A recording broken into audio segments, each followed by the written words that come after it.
Mesdames et messieurs, bienvenue à bord de Lotus Airways pour une nouvelle exploration spirituelle à cette heure inconnue.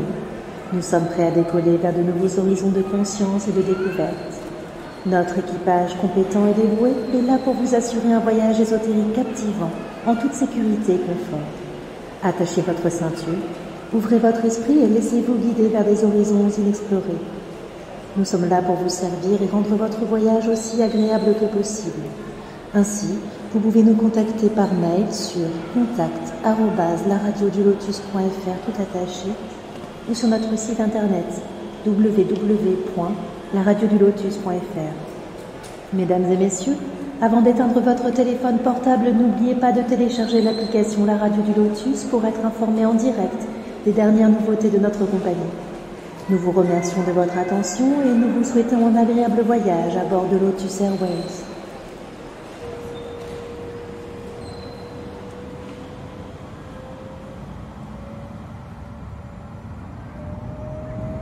Bonsoir à tous, vous êtes sur la radio du Lotus, il est 21h, je suis en compagnie de Mickaël. Bonsoir Mickaël. Bonsoir Caro et bonsoir à tous. Bonsoir, bonsoir. Nous rappelons, il y a déjà du monde, nous rappelons aux auditeurs qu'ils peuvent nous rejoindre sur le chat. Voici l'adresse tlk.io/radio du Lotus tout attaché ou via le mail contact@laradiodulotus.fr si vous avez des questions, ainsi que sur l'application téléphonique Android, iPhone. Vous cliquez sur Contact et vous nous posez vos questions. Et on relaie durant l'émission. Alors, vous retrouvez aussi la Radio du Lotus sur Facebook, Instagram, YouTube. Et merci également à vous qui faites un petit geste pour la radio. Je rappelle que nous sommes bénévoles et que chaque petit don permet un bon fonctionnement de la radio. Alors, ce soir, nous vous posons la question, êtes-vous vraiment amis avec vous-même? Votre petite voix intérieure juge, compare, culpabilise, dévalorise et impose sa loi, mais il n'est jamais trop tard pour la faire taire. Et c'est ce que va nous expliquer notre invitée Favia Mazelin-Salvi à travers son livre qui est sorti en mai 2023, donc c'est tout récent, au courrier du livre. Et le livre s'intitule Ces mots qui nous libèrent. Eh bien, bonsoir et bienvenue Favia. Bonsoir et merci de me recevoir. Merci à toi d'avoir accepté l'invitation aussi. Ça fait super plaisir, c'est la première fois en plus, donc c'est bien. Voilà. Alors, Favia, est-ce que tu peux nous expliquer un petit peu ton parcours, voilà, et comment tu en es venue justement à écrire, parce qu'il n'y a pas que ce livre-là, en plus il y en a beaucoup d'autres, mais ton parcours et qu'est-ce qui t'a poussé justement à écrire ce livre-ci? Oui, alors mon parcours, c'est un parcours de journaliste et auteur spécialisé dans la psychologie et le développement personnel. J'ai travaillé pendant 20 ans pour le magazine Psychologie. J'ai été rédactrice en chef, j'ai écrit, j'ai conçu des hors-séries, un MOOC dédié à la spiritualité. Et en parallèle, je me suis formée en auditrice libre aux enseignements fondamentaux de la psychanalyse, en psycho-énergétique, en technique on va dire, de transpersonnel, en méditation. Et j'ai surtout eu la chance d'interviewer, de travailler, de concevoir des ateliers, des tests, des rubriques et des numéros entiers avec les plus grands spécialistes en France et ailleurs, et des grands noms en Belgique. Je pense à Yves-Alexandre Talman, notamment, et Jacques de Coulon aussi, qui est thérapeute, philosophe et poète.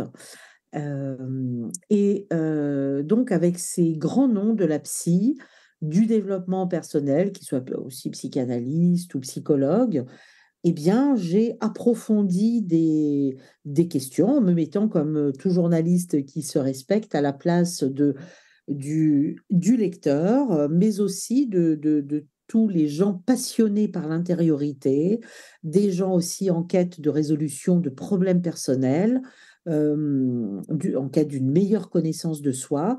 Et au fil des ans, en gros, sur une période de plus de 25 ans, donc immergée dans le bain de la psy, eh bien, j'ai récolté et testé des outils. Alors, des outils qui soient à la fois de connaissance de soi, de résolution des problèmes du quotidien, et aussi de ce qu'on appelle l'actualisation, le développement de son potentiel, c'est-à-dire comment exploiter au mieux ses lignes de force, ses ressources, en fait, se connecter à la personne tout entière, qu'on est à l'état de potentialité, hein, souvent, puisqu'on ne développe que des facettes utiles, sociales de notre caractère. Et les gens qui sont engagés sur le chemin de la connaissance de soi, euh, eux ont à cœur justement de creuser, de descendre plus profondément euh, dans cette partie mystérieuse qui nous constitue, l'inconscient, notre histoire, le transgénérationnel. Et donc, ce sont toutes ces couches et qui sont autant de matériaux à mettre au jour, à analyser, mais à défricher aussi et encore une fois à s'en servir, parce qu'on a en nous des outils merveilleux. Et c'est vraiment le propre du développement personnel que de considérer que l'humain est est un être avant tout d'évolution et qu'il n'est pas condamné à deux ou trois facettes de sa personnalité, qu'il n'est pas condamné à rester coincé dans des conditionnements sociaux ou bien familiaux, mais que une exploration de son histoire, de son intériorité, de sa singularité, va lui permettre de vivre une vie plus pleine, plus satisfaisante et aussi plus autonome et plus responsable. Et donc, quand vous disiez plusieurs livres, moi, c'est toujours ce fil que j'ai essayé de tendre, de suivre, ce fil rouge.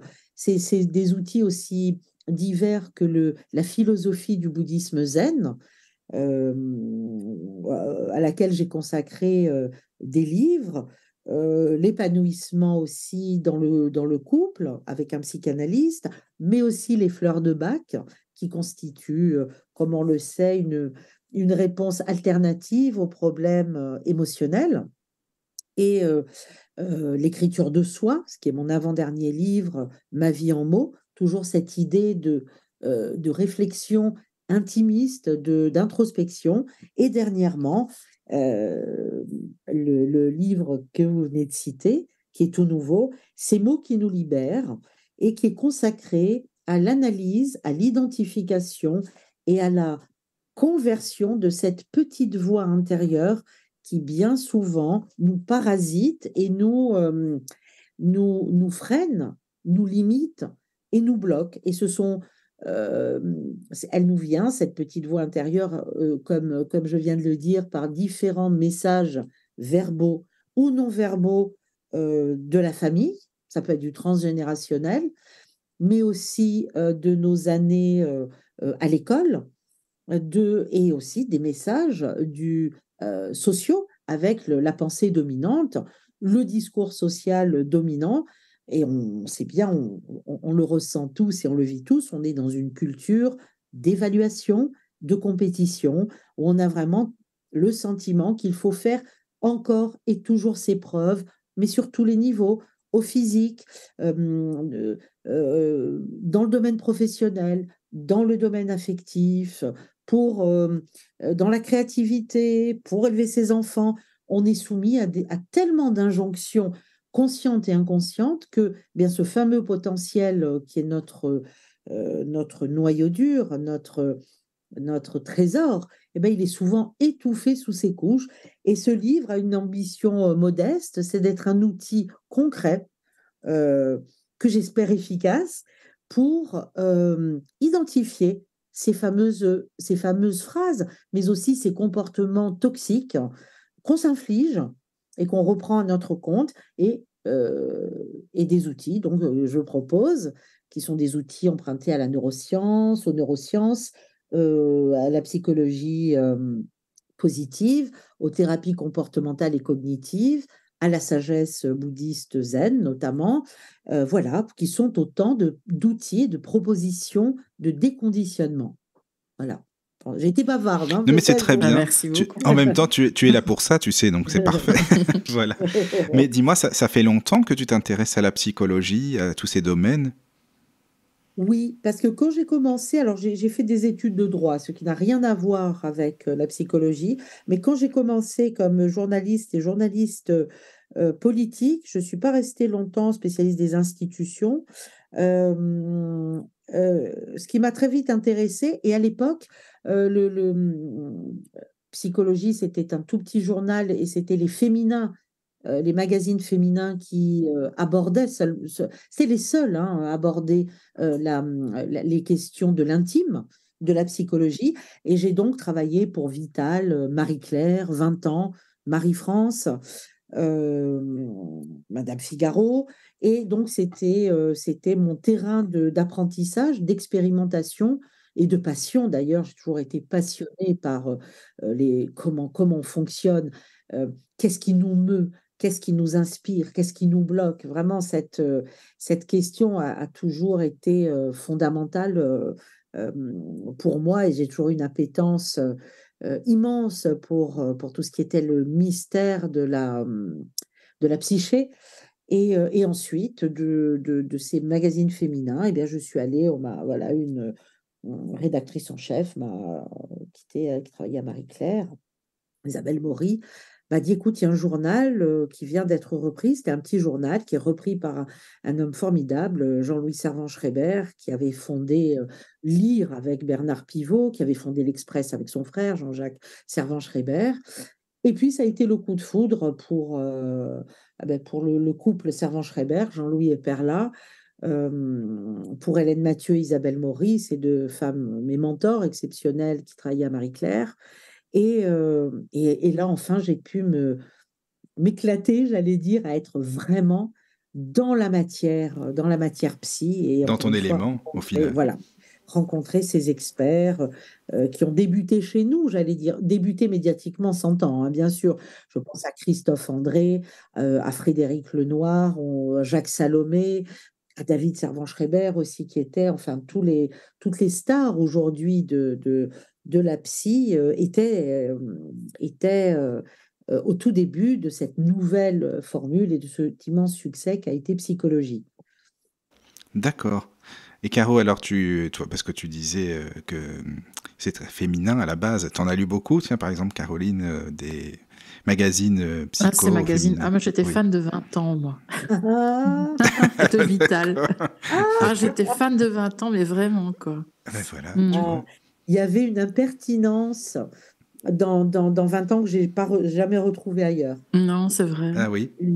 Ah oui. Mhm. C'était décapant, intelligent, décapant. Moi, j'y suis restée peu de temps. Enfin, j'y ai travaillé, c'était juste avant psychologie, mais c'était pensé, concocté par une femme d'un talent immense, Isabelle Chazot, qui vraiment a fait de 20 ans un magazine qui a pas eu comment dire, de rivaux ni de successeurs, parce que c'était à la fois décapant, impertinent, et en même temps d'une profondeur avec de l'humour, un humour noir, hein, Ouais, souvent. c'était Ah ça que oui. j'aimais Hein. bien. Ouais, ouais. Et en même temps de vrais conseils et de vraies analyses. C'est ça qui était très très fort. Hein. Mhm. Ouais, c'est vrai. Ça. C'était une équipe de gens extrêmement talentueux. Hein, Oui, dont je oui, me oui. disais passionnément. Ben, ça m'étonne pas du tout, parce que Carwell en parlait souvent des magazines comme ça, donc voilà. Et donc, Flavia, oui, dans ton livre, tu expliques qu'on a beaucoup de capacités insoupçonnées, finalement, qu'on ne penserait pas. On a beaucoup de choses en nous qu'on n'exploite pas, finalement, parce que Oui. bah, on n'ose pas, ou on a peur des autres, de la pensée, de ce qu'on va de nous dire. Enfin, voilà, c'est ça, hein, tu Oui. expliques. C'est ça, c'est-à-dire qu'on a à la fois, ben, c'est exactement ce que tu viens de dire, c'est à la fois ne pas oser, donc des Mhm. problèmes d'affirmation de soi et de confiance en soi, Oui, mais aussi la peur du regard et du jugement des autres, ce qui est très inhibant. Et pourquoi on a peur de se tromper et on a peur de l'échec? Encore une fois, parce qu'on est dans une culture du jugement, de l'évaluation, de la compétition, et qu'on met À l'école, ça commence à l'école, hein, avec la pédagogie, ce que la, la, la psy suisse extraordinaire qui s'est beaucoup occupée à travailler la question de l'enfance maltraitée, ce qu'elle appelait la pédagogie noire, Alice Miller, c'est-à-dire qu'on met l'accent sur la faute, sur ce qui ne va pas, au lieu de Oui, valoriser la réussite, de il y a qu'à mettre voir les l'accent. bulletins, en Mais fait, hein. oui, mais oui, les classements, les bulletins, les concours, on est vraiment dans une, comment dire, une culture de, oui, du jugement permanent avec le sentiment que si on échoue à un moment donné dans un domaine, c'est toute notre personne qui est remise en question. C'est-à-dire entre je me suis trompé ou j'ai zéro à l'école et je suis un zéro, eh bien, c'est la même chose. C'est dramatique. Oui, c'est pareil, le zéro, il On est là quand devrait, même. hein, ça devrait être décorrélé. Et on devrait mettre l'effort, porter l'éclairage sur les efforts qui ont été faits par l'élève, euh, remettre aussi en question des techniques pédagogiques. Non, c'est le résultat, c'est ce qu'on produit et on est assimilé à notre résultat. Donc, on voit bien qu'il y a un enjeu qui est identitaire dès l'école. C'est-à-dire, je suis quelqu'un de bien si je réussis. Mais c'est aussi dans notre société. Je suis quelqu'un, hein, il y a ceux qui sont quelque chose et puis ceux qui ne sont rien. Comme avait dit notre président Emmanuel Macron, hein, il y a ceux qui sont, voilà, qui sont, et puis ceux qui ne sont Il rien. y a les inutiles, quoi. Voilà, les inutiles. Alors, quand on est dans ce bain culturel et vous imaginez que l'estime de soi et la confiance en soi, c'est un combat permanent pour rester la tête hors de l'eau et C'est avoir vrai. une idée de soi globalement correcte qui permet d'affronter le monde du travail, le monde des relations amoureuses. Bon, avec l'exposition en plus maintenant aux réseaux Tous les sociaux, réseaux, la j'allais te le culture dire. du like. Oui. Bon, voilà, alors tout est dit, la culture du like, ben, pareil, il y a ceux qui sont likés, puis il y a les autres, et puis il y a cette soumission à la norme, au conformisme, et donc se libérer, c'est à la fois se libérer de, euh, de toutes ces injonctions, de ces jugements, de ces comparaisons, de ces évaluations déjà, et ensuite, c'est aussi se libérer des propres conditionnements dans nos familles. C'est ça, parce que justement, c'est générationnel aussi. Absolument, absolument. Et ça se transmet. Il y a Oui. des familles qui sont dans l'exaltation, dans la majoration de tout ce qui est performance, compétition, résultat. C'est une culture familiale. Il y en a d'autres qui sont au contraire eh bien, il faut se faire tout petit, il faut pas se faire de vagues, il faut pas faire de vagues, il faut pas se faire remarquer. Donc, chaque famille a sa culture, mais une culture familiale, c'est un ensemble de valeurs pensées ou impensées, conscientes ou inconscientes, qui ruissellent comme de l'eau, c'est ça le transgénérationnel, qui ruissellent de génération en génération et qui nous imprègnent sans même qu'on en ait conscience. Mais Et oui, c'est parce qu'on souvent dans... on n'ose Pardon, pas dire oui ou non, on ne sait pas quoi oui, répondre, parce qu'on veut pas non plus blesser l'autre, et c'est ça? finalement, ben, nous-mêmes, ben, on n'est pas bien après, donc c'est pas non Non, plus ce qu'il faut, quoi. c'est ça, mais tu as raison de souligner, il y a tout aussi, et Dieu sait que c'est important, il y a tout le volet de la culpabilité. Oui, c'est super Et Dieu important, sait ça. que dans la voie intérieure, le facteur culpabilité, comme tu viens de le dire, de faire plaisir, de ne pas blesser, de ne pas faire de vagues, est très important en famille, dans le couple, partout, dans notre vie sociale. Oui, oui, je serais bien vu si je fais ça, parce que bon, bah, c'est ce qu'on veut de moi, finalement, c'est ce qu'on Voilà. attend, donc Il y voilà, a je le fais. justement Marie Oui. sur le chat qui écrit avec des parents qui me disaient sans arrêt que je pouvais faire mieux au niveau des résultats scolaires. C'est compliqué cette confiance en soi, même si je réussissais, ce n'était jamais assez. Mais oui. Alors ça, le peut mieux faire, qui fleurit sur les bulletins et qui est repris par les parents, Ouais. c'est redoutable. C'est redoutable parce que peut mieux faire ne prend en compte ni les efforts, ni l'investissement, ni l'engagement de l'enfant. Et peut mieux faire, ça veut dire, bon, tu t'es pas foulé. Il y a un jugement, mais qui est multidimensionnel. Ça veut à la fois dire, tu t'es pas foulé, tu peux mieux faire. Tu nous déçois, on attendait mieux. Euh, tu, euh, quelque part, tu n'es pas très honnête. Il y a quelque chose où si tu peux mieux faire, c'est que, bon, tu n'as pas mis en œuvre tout ce que tu aurais dû faire. Donc, il y a un sentiment tout de suite d'avoir déçu, d'être quelqu'un de décevant, d'être quelqu'un peut-être qui n'a pas le potentiel, parce que c'est ce qu'on pense aussi. Qu'est-ce qu'on en sait si on peut mieux faire? Donc, on se dit, au fond, mais j'ai peut-être pas le potentiel de ce qu'il m'accorde comme potentiel. Donc, il y a un questionnement intérieur sur sa propre valeur. C'est pas du tout un stimulant, le peut mieux faire. Il faut commencer par dire, euh, bah, écoute, c'est déjà pas mal, ou mieux encore, toi, qu'est-ce que tu penses de cette note?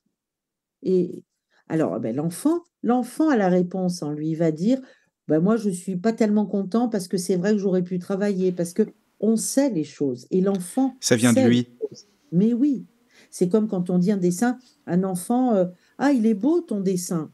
Ben, pourquoi on va tout de suite le juger? Il vaut mieux lui demander, qu'est-ce que tu as voulu dire? Est-ce que toi, tu as pris du plaisir en dessinant, c'est-à-dire à connecter l'enfant à son ressenti, à ses émotions, et donc à son expression personnelle, qui ne va Oui. plus être dans l'attente et écrasée par les projections du parent. Et effectivement, quand on dit peut mieux faire, mais ça nie complètement tout ce que la personne a déjà mis en œuvre, ça nie aussi toutes les difficultés qui n'ont peut-être pas été exprimées, des difficultés de tous ordres, ben, de confiance en soi, de petits soucis qu'on a dans la tête et qui sont des gros soucis quand on est enfant. Et il vaut mieux dire, écoute, euh, euh, je suis un peu étonnée, qu'est-ce qui s'est passé? Et là, l'enfant va dire, ben, c'est vrai que j'ai pas assez révisé, ou bien j'étais pas assez sûr de moi, ou bien j'ai des soucis ces temps-ci. C'est-à-dire que quand on dit peut mieux faire, on écrase la personnalité de l'enfant, le contexte, et on se focalise juste sur le résultat. Et le résultat, ça va être une culture et une croyance que l'enfant va développer. Je ne suis aimable et je ne suis bon que, un, quand je réponds aux attentes des autres, et deux, quand je produis quelque chose qui a une bonne note, quelle que soit la note. Ça veut dire donc que soi-même, personnellement, on n'est pas aimable pour ce qu'on est, mais pour ce qu'on fait et pour ce à quoi on répond. Puis tu dis, Donc, on n'est pas ça. bienveillant avec nous, finalement. Ah non, ah non, mais ça n'apprend, parce que la bienveillance, ça s'apprend, hein. Oui, c'est sûr. C'est-à-dire qu'effectivement, c'est le rôle du parent d'apprendre à l'enfant à être bienveillant avec lui-même. Je dis dans le livre, il y a cette expression nice try que disent les anglo-saxons quand les sportifs notamment, mais pas seulement, ben, quand l'essai n'est pas concluant. Bon, par exemple, un tir au football, un tir au but, et puis ça passe à côté, on va dire nice try, ou ça veut dire qu'on souligne la qualité de l'effort, on dit c'est bien essayé, mais on dit pas, voilà, on prend en compte ce qui est engagé comme ben, c'est quand même pas rien de s'engager pour faire quelque chose, pour produire un résultat. Et si le résultat n'est pas là, ben, on prend en considération l'effort, ce qui a été fait. On dit, bon, ben, c'est bien essayé. Sous-entendu, ben, si on essaye, ça sera peut-être mieux la prochaine fois. Enfin, alors que c'est nul, ou tu t'es trompé, ou tu t'es planté. Et on voit bien que à l'école comme au travail, on retrouve les mêmes circuits d'appréhension, de manque de confiance en soi et de ces jugements qu'on a posés sur nous, qu'on reprend à notre propre compte. Et c'est là cette fameuse petite voix intérieure dont on n'a même pas conscience et qui est ce juge, ce tyran intérieur qui nous évalue en permanence, qui va dire t'es pas à la hauteur, ou alors quand il y a un résultat positif, bon ben c'est un coup de chance, ou bien bon ben Oui, là c'est un coup c'était de pas si chance, dur c'est non ça. plus. Voilà. Forcément, quoi. Oui, oui. On Oui, oui, minore oui. la réussite et on majore l'échec, la faille, la lacune. C'est pas logique, ça, c'est Mais sûr. rien qu'au niveau des couleurs, quand on voit le bulletin, l'échec est en rouge, on ne voit que ça en fait. Ah, Alors, quand mon fils me dit oui, mais t'as vu, j'ai deux échecs, mais je dis mais t'as vu? Non, moi je vois le reste en fait. Je vois tout le formidable. reste. Ah ben Et ça, c'est- l'esprit de compétition, il a fait 3 semaines de stage dans une entreprise. Et au bout de la 3e semaine, le prof qui s'occupait du stage est arrivé et lui a dit, tu sais, il y en a qui font mieux que toi ailleurs, hein, d'autres élèves de sa Oh classe. là là. Et il est revenu, il était dégoûté, il voulait plus y aller. Et j'ai dit, Joaquin, c'est pas toi par rapport à eux, c'est toi par rapport à toi, Joaquin, qui est arrivé en première semaine de stage, par rapport à ta 3e semaine. Mais les profs sont comme ça. Et en Belgique, c'est pire parce qu'ils ont inventé le tronc commun. Donc, c'est-à-dire qu'il n'y aura plus de professionnels techniques générales en humanité, je ne sais pas comment vous dites en Ah oui, France, en secondaire. Ils vont tous les mettre dans la même section jusqu'à la 3e. Enfin, votre 3e aussi à vous, je oui, pense. ah oui, Donc, les inégalités vont être encore ah oui. pires. Mais enfin, il a de la chance, Joachim, d'avoir une maman qui lui donne un antidote au poison qui est diffusé par l'extérieur. Parce qu'in fine, ok, les profs, la société, l'extérieur, mais quand on reçoit, comme vous le faites, des mots et dans une relation affective forte de parents à enfants, des mots qui autorisent, alors non seulement à se tromper, mais qui mettent l'accent sur la réussite, tout ça va sédimenter. Et c'est comme ça que la voix intérieure va se façonner. Peut-être que il va se dire dans un premier temps, plus tard, ou même maintenant, ah, c'est pas bien et tout, mais il y aura en fond, en arrière-plan, en lui, parce que ça a été injecté justement par la relation affective du parent qui consolide, qui soutient narcissiquement l'enfant, il y aura la petite voix qui dit, oui, mais attends, c'est quand même pas mal, ou bien, mais ne te juge pas. Donc, il y a l'antidote qui lui est donné. Donc, c'est vraiment là, ce qui est fait devrait être comment dire, un mode d'emploi en pédagogie, et sortir de cette pédagogie de la faute, cette pédagogie noire, pour aller vers la pédagogie de soutien et d'épanouissement.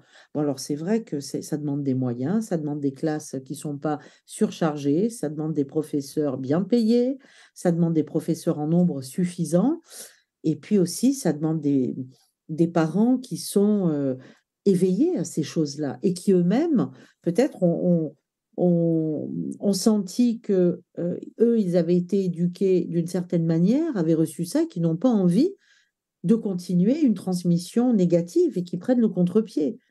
Donc, on en revient à un problème quand même de, de, de transmission et de qu'est-ce que je vais à moi-même me dire pour ensuite être l'exemple crédible auprès de mes enfants. Parce que si on fait passer un message et qui n'est pas soi-même, je dirais qu'on n'écoute pas soi-même, l'enfant aussi perçoit. Donc s'il sent qu'on est dans un effort et que c'est vraiment pensé et ressenti comme ben, Caroline là vient de le dire avec Joachim, et que voilà, c'est répété, c'est pas une fois comme ça en passant pour donner bonne conscience ou pour soulager l'enfant, mais c'est un vrai parti pris. Bon, mais là, on peut être sûr qu'au moins, en lui, il y a cette voix qui n'est pas parasitée par euh, le manque de confiance en soi, par le jugement et le regard des autres. Oui, oui, parce que Caro, elle le rassure aussi, donc c'est bien, quoi. C'est important. Et oui, Ben oui, mais il faut faire la balance, quoi, parce qu'à l'école, c'est pas ça du absolument. tout, quoi. Ils sont dans l'esprit de compétition sans arrêt, quoi. Enfin, Mais ça, c'est toujours comme ça, hein, de toute façon. Oui. bah justement, sur le chat, il y a des Ah, mais réflexions. c'est bien. Alors, vas-y, c'est Euh, super. Allegria Sun dit: tout vient du jugement qui est présent à tous les niveaux. Ne pas juger serait déjà énorme. Même ne pas se juger soi-même, être tolérant, c'est compliqué déjà. Et Picasso dit: j'ai fait des études que je n'aimais pas juste pour plaire à mes parents. Mais oui, mais oui. C'est-à-dire que c'est très important ce qui est dit sur le jugement. Je dirais que c'est une clé et effectivement, tout commence par essayer de moins se juger, puis de ne plus se juger. On peut, euh, comment dire, arriver à ça progressivement. Alors, il ne s'agit pas d'adopter des postures qui sont un petit peu artificielles, c'est-à-dire de transformer tout le négatif en positif. Mais Christophe André, psychiatre et psychothérapeute, et aussi c'est un philosophe et psychanalyste et qui est un maître indien, Swami Prajnampad, qui disent déjà l'un parle d'une technique de thérapie comportementale et cognitive, et l'autre est plus dans la spiritualité, le maître indien, mais tous les deux disent la même chose. Et qu'est-ce qu'ils disent? Ils disent commencer par examiner d'un regard neutre une action, un échec, une faute, une erreur, et se dire, avant de s'accuser, de dire non, mais c'est pas grave, ou c'est très bien, ou bien de se flageller, de dire ok, là, tu t'es trompé, là, tu as raté cet examen, c'est-à-dire partir d'un, comme si on faisait un état des lieux et qu'on on examinait un dossier. Examiner les faits. Et pourquoi c'est important? Parce que l'examen objectif d'une situation, y compris d'une situation à forte charge émotionnelle, où on a été, par exemple, un échec cuisant, euh, une faute, eh bien, examiner ça, ça fait l'œil neutre. En constatant ce qui s'est passé, ça fait déjà tomber les émotions. Et pourquoi ça les fait tomber? Parce que le fait de séparer l'action de la charge émotionnelle qui est attachée à cette action fait nous baisser en nous l'intensité des émotions perturbatrices et constater de manière neutre, y compris, dit Christophe André, quand on a quelque chose en nous qui ne nous plaît pas, en disant, bon, c'est vrai que j'aurais aimé avoir, allez, 10 centimètres de plus, avoir tel type de physique, ok, on constate. Et ça, c'est neutre, plutôt que de s'obséder sur quelque chose qui est en plus un défaut supposé, parce que dans l'absolu, tout ça, c'est du vent. Mais on va constater et dire, bon, ok, comment je vis avec ça? Est-ce que c'est quelque chose que je peux changer? Oui, non, comment, quels moyens, mon envie, mon ressenti. Et si c'est quelque chose que je ne peux pas changer, eh bien, j'apprends à faire alliance avec ce qui est, eh bien, voilà, là, je me suis trompée. Est-ce que si je ne peux pas réparer cette faute, repasser cet examen, je le constate, mais je peux aussi en tirer des leçons. Je peux dire, voilà, est-ce que c'est quoi le manque de préparation? Est-ce que c'est vraiment ce que tu voulais faire? Est-ce que tu es absolument sûr que tu ne peux pas obtenir la même satisfaction dans une autre branche ou avec une autre formation ou dans un autre? Il s'agit vraiment d'examiner les faits comme on le ferait pour son meilleur ami, à qui on donnerait des conseils, à qui on ne raconterait pas des histoires en lui disant mais non, c'est pas grave, c'était formidable. Pas du tout. Il ne s'agit pas de se transformer en battleur. Non, c'est se parler, examiner les choses comme on le ferait avec son meilleur ami, encore une fois, c'est-à-dire avec lucidité et bienveillance. Et à partir de là, quand on n'est plus étouffé et pris dans ces émotions qui elles-mêmes renforcent le sentiment négatif ou de manque de confiance en soi, là, on peut commencer à poser des actes progressifs en disant, voilà, comment je peux sortir de cette situation, de cette relation, de ce sentiment que j'ai à l'égard de moi-même. Et on peut commencer à poser des actes progressifs à dose homéopathique pour sortir de l'autocondamnation et du sentiment d'incompétence, d'absence de valeur, donc de nullité ou d'insignifiance. Et ça, vraiment, on commence par ça, c'est-à-dire à se traiter avec lucidité et bienveillance. Et bienveillance ne veut pas dire complaisance. Ça veut Non, dire avec on délicatesse. peut être exigeant avec soi-même aussi, mais de manière douce aussi quand même. Ah oui, ah oui, Heureusement. ah oui. En tout cas, merci Et beaucoup pour tes explications et pour la question du chat aussi, hein, bien sûr. Ça, c'est important aussi, comme ça, c'est très interactif. Voilà, je voulais savoir, tu sais, dans ton livre, tu parles aussi beaucoup, enfin, d'un sujet, moi, qui m'a beaucoup intéressé, c'est les scénarios catastrophes, tu sais, oui, la panique, l'anxiété, la prise de décision. Enfin, est-ce que tu oui. peux nous expliquer, parce qu'on en a tous, on en crée tout le temps, enfin, beaucoup, beaucoup des scénarios catastrophes, même inconsciemment.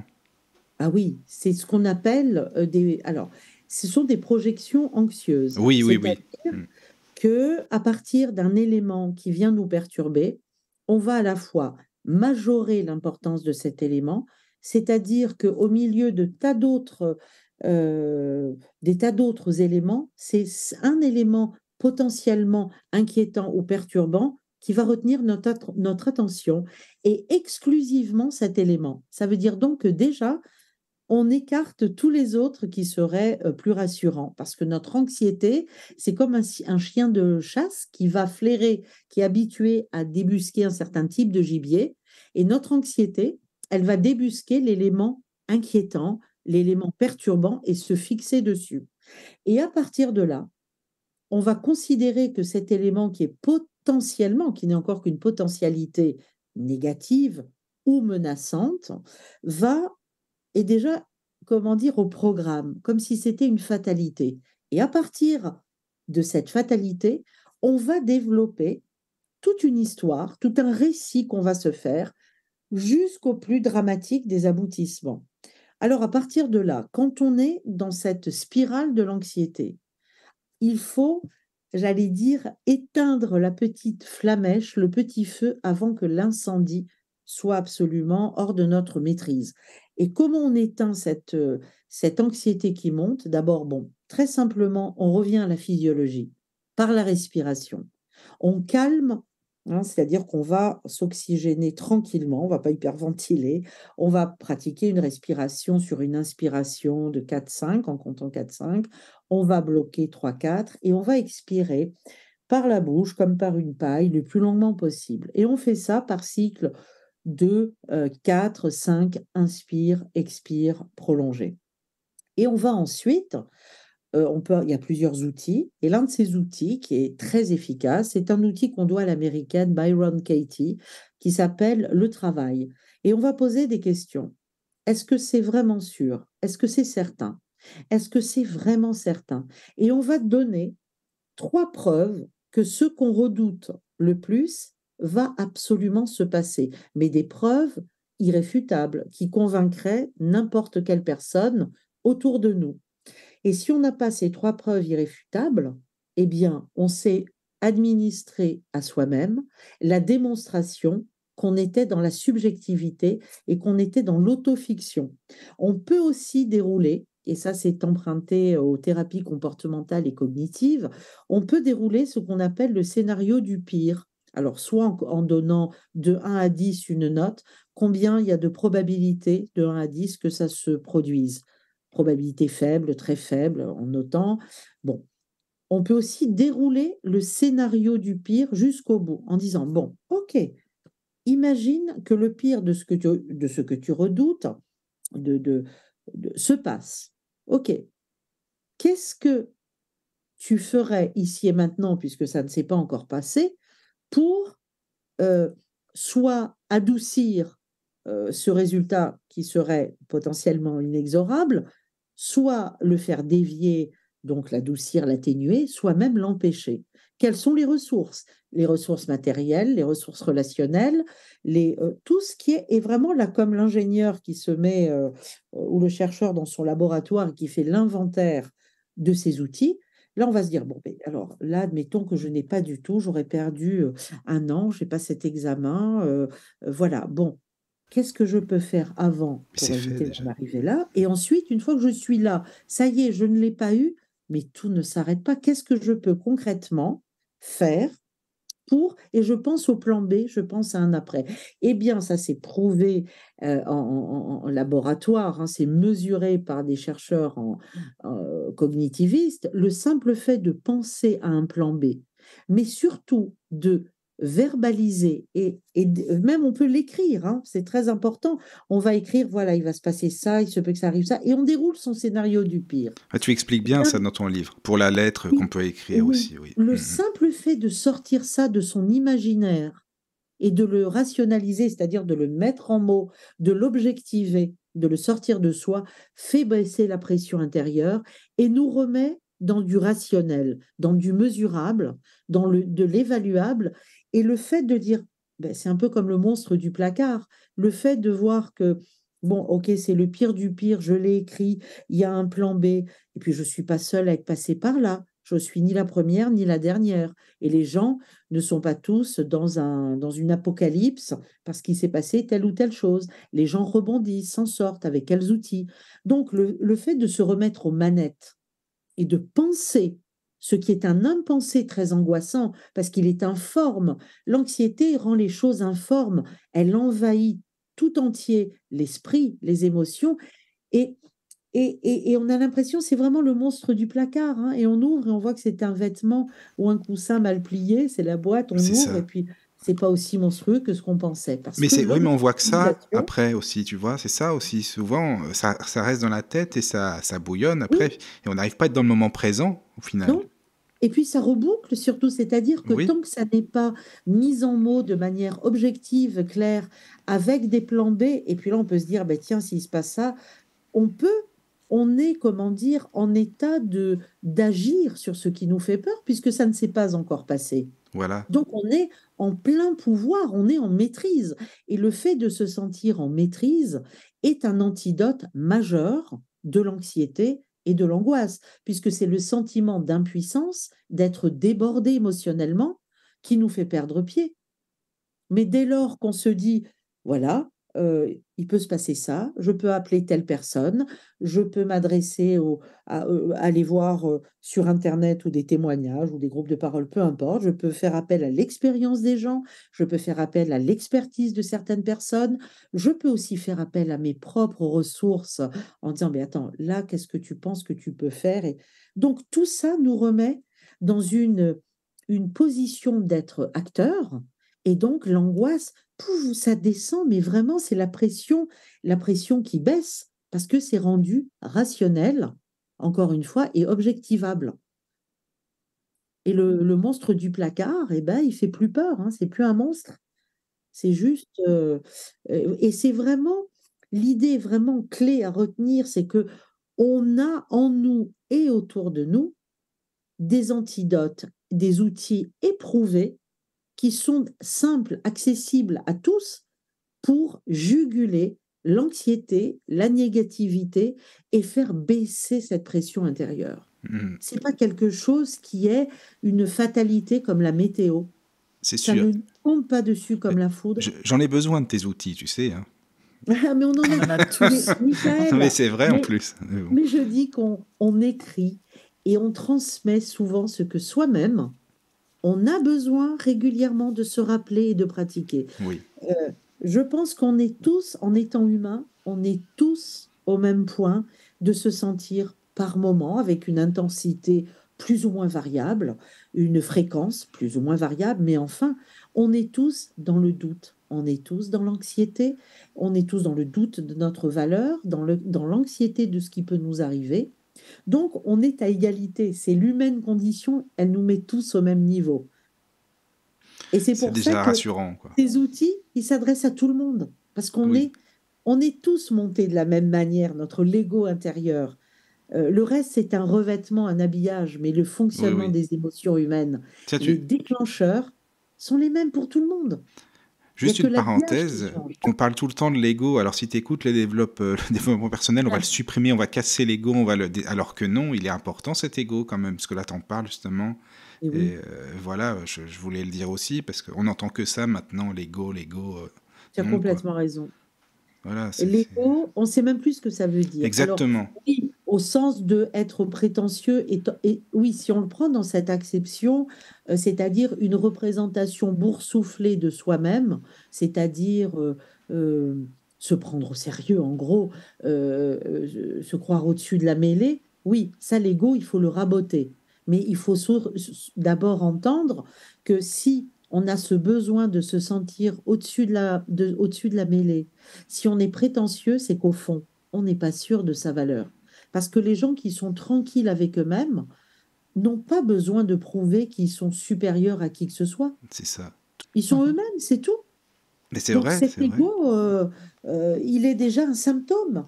Avant de le neutraliser, moi je pense qu'il faut aussi se pencher sur lui avec bienveillance pour dire, Mm. mais qu'est-ce que tu es en train de me dire?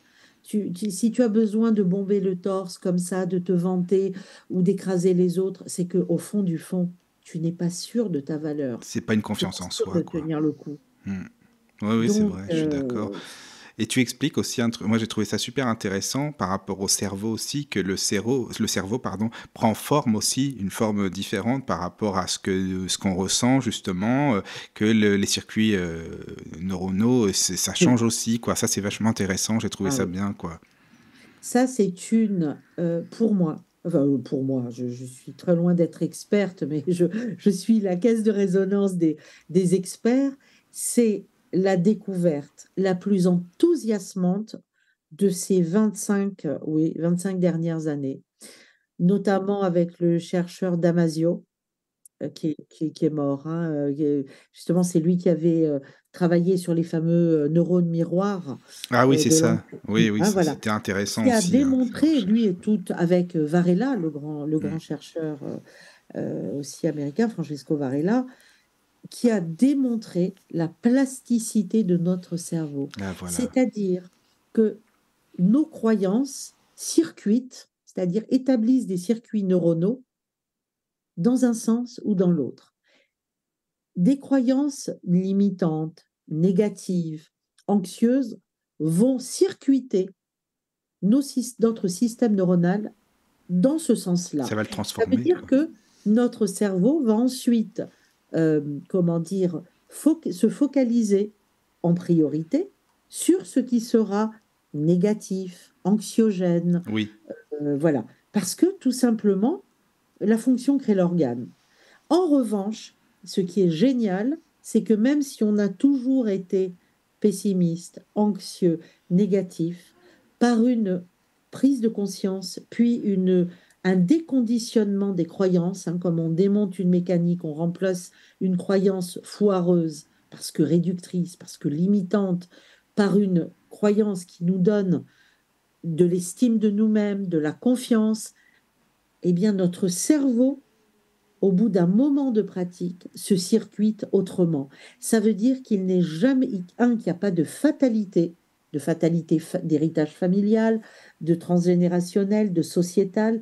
Il n'est jamais trop tard pour se déconditionner et se libérer de l'emprise toxique de la négativité, de l'anxiété ou du manque de confiance en soi. Mm.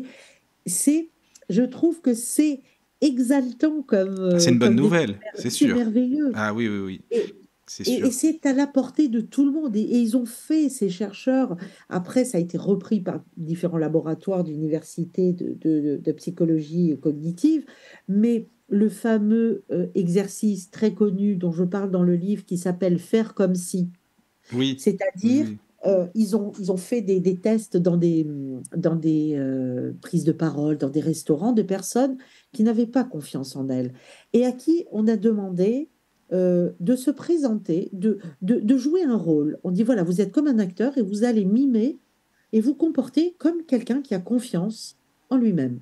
Et ces personnes sont allées, alors soit des prises de parole, soit allées commander au restaurant et renvoyer des plats avec autorité, comme si elles jouaient un rôle. Eh bien, le feedback qu'elles ont reçu, c'est-à-dire les retours des personnes en face d'elles qui ne les connaissaient pas, ne savaient pas qu'elles manquaient de confiance, mais qui ont juste eu la perception de ce qu'elles envoyaient comme message d'assurance, se sont comportées exactement comme elles se seraient comportées face à quelqu'un qui a de l'assurance. Donc, elles ont eu des feedbacks positifs, ça a donné des émotions positives et ça les a incitées à rester dans ce rôle de composition jusqu'à ce que le rôle de composition devienne naturel et Oui, c'est donc ce ça. soit circuité C'est autrement. acquis après finalement. Et ça, Voilà. c'est les neurones qui changent. Je trouve ça vraiment Mais oui, intéressant, ces recherches-là, hein. Alors ah, là, c'est passionnant. oui, oui. Et Tu sais puis, ce que parce tu me qu'on a dis? cette fatalité, cette Mais croyance en oui, la fatalité de dire, oh, c'est mon tempérament, j'ai pas c'est ça. confiance en moi. Mm, Non, c'est pas un tempérament, mm, mm. c'est pas génétique, c'est pas une fatalité, pas du Oui, tout. c'est vrai, On c'est peut vrai. déconstruire et puis de manière très simple. Au quotidien, c'est vraiment un training. Comme on fait des. Il y avait un psy qui. Alors j'ai oublié son nom, qui avait beaucoup d'humour, qui nous disait, je suis aux conférences de rédaction, ça va me revenir son nom, qui disait, mais attendez, dans les féminins, vous faites des efforts démesurés pour des régimes physiquement pour perdre du C'est poids vrai, ça. et vous n'en faites pas pour perdre des croyances qui vous pourrissent la vie? Mais c'est tout à fait C'est juste. vrai, c'est fou quand même, ça. Bah Oui, oui, oui. Oui. Mais mais oui, oui. Donc c'est vrai. on aurait tort de se priver d'outils simples. Oui, oui. Il il faut jouer le jeu avec soi-même. Mais On après, mérite, on mérite ça. ça dépend de beaucoup de choses aussi, ou des situations. Par exemple, bon, moi, ça m'a fait rire. C'est vrai que je t'avoue que ça m'amuse beaucoup parce que Caro, elle me dit souvent, ah oui, mais toi, t'es derrière ton micro, donc t'as ton bouclier. C'est ton bouclier, ton micro. Comme ça, au moins, il n'y a pas de problème. Tu vois, dans la Au vie, niveau t'es de plus... Au l'assurance, niveau de voilà. l'assurance, c'est mon bouclier. Donc voilà, mais c'est marrant, quoi. Ça, et bon, c'est possible, hein, Mhm. sûrement, tu vois. Ah, Euh, alors là, c'est curieux comme truc parce que il y a des tas de gens, mais un nombre incroyable, incalculable d'hommes et de femmes qui seraient terrifiés à l'idée Ah oui. d'être derrière un micro. Ah, c'est marrant, Parce je que pensais c'est un pas, ça. engagement Ouais, de Ah la oui. parole, c'est une Oui. présence. Oui, Il oui, y a des je gens qui comprends ce que tu veux refusent de dire. passer à la radio, à la télé, parce qu'ils sont morts de trouille, parce que c'est s'exposer au jugement des autres quand même. C'est pas un Oui. bouclier, c'est une exposition. Ah oui, alors que moi, ça se peut que ce soit l'inverse, parce que enfin, dans la vie quotidienne, disons, je suis Mhm. plus réservé. C'est ça, Caro? Je sais pas, parce que ça m'intrigue, moi, cette histoire T'es à chaque moins, fois. t'es moins sûr de toi Euh, en vrai. Enfin, en vrai. Je oui, dis enfin, pas que en c'est pas vrai. présentiel, disons, en présence, Oui, quoi. que derrière un micro. C'est ça, tu vois, donc c'est Bien mon sûr. bouclier. C'est comme mon piano, c'est mon bouclier aussi, pareil. Ouais. Ben, alors, il y a une différence peut-être entre ce qu'on met derrière bouclier. Peut-être je mets pas la même chose que vous. Ça, c'est Moi, je Caro, hein, dirais, il y a c'est des mon bouclier. zones, Hmm. on a comme des... Oui, alors c'est pas la fameuse zone de confort hein, qui est devenue aussi tellement galvaudée, mais Oui, des zones d'expression qui sont en affinité profonde avec notre nature. Et quand on est en affinité c'est comme entre des personnes, quand il y a une affinité naturelle, le dialogue, la communication se font naturellement. oui, Avec les activités, c'est pareil. Michael, tu parles du piano et du micro. Eh bien, ce sont deux lieux, deux outils, deux modes d'expression qui sont en affinité profonde avec l'être profond que tu es. ah oui, j'ai toujours joué du J'appelle pas ça un piano. bouclier. Moi, Ah j'appelle oui, ça des d'accord. zones ça peut être d'expression profonde de qui on est, D'accord. des zones oui, d'expression, de manifestation de sa personne, de son être, au-delà de la personnalité, hein. Oui, oui, non, mais c'est hyper intéressant ce que tu dis, parce que moi, ça me fait beaucoup réfléchir, je t'avoue, parce que je me dis peut-être qu'en présence, le fait que je sois non-voyant puisse enfin, faire en sorte que je me dise, oui, mais la personne, elle me regarde comment, qu'est-ce qu'elle fait, comment elle est. Enfin, tu vois, c'est peut-être aussi une autre Oui, manière de communiquer, après, j'en sais rien, parce que mais oui, il y a ça aussi. Je sais pas, enfin, bon, c'est pour t'expliquer un petit peu oui, concrètement oui. cette... Mais c'est très intéressant parce que là, quand tu dis, euh, tu poses un peu la question de la représentation, de quand on est soi-même, de la représentation de ce qu'on offre, ce qu'on donne à voir aux autres et ce qu'on offre comme présence aux autres et donc à leur jugement. Mais je ne connais personne qui soit délesté, qui soit totalement libéré Oui, du jugement, mais au sens neutre, jugement, en oui, tout oui. cas, de l'importance de ce qu'on pense de nous. Mais tout est Parce que visuel nous sommes maintenant. quand même des êtres sociaux. Mais oui, mais regarde, tu vois, tout est visuel. En général, bon là on est à la radio, donc c'est complètement différent et c'est vrai que c'est très rare parce que les gens font beaucoup de live, Facebook, YouTube. Tu serais dans une émission, il faudrait qu'on te voit absolument, alors que moi je m'en fiche. Enfin, nous, on se concentre Oui, sur la voix et ça c'est mais mieux. bien sûr.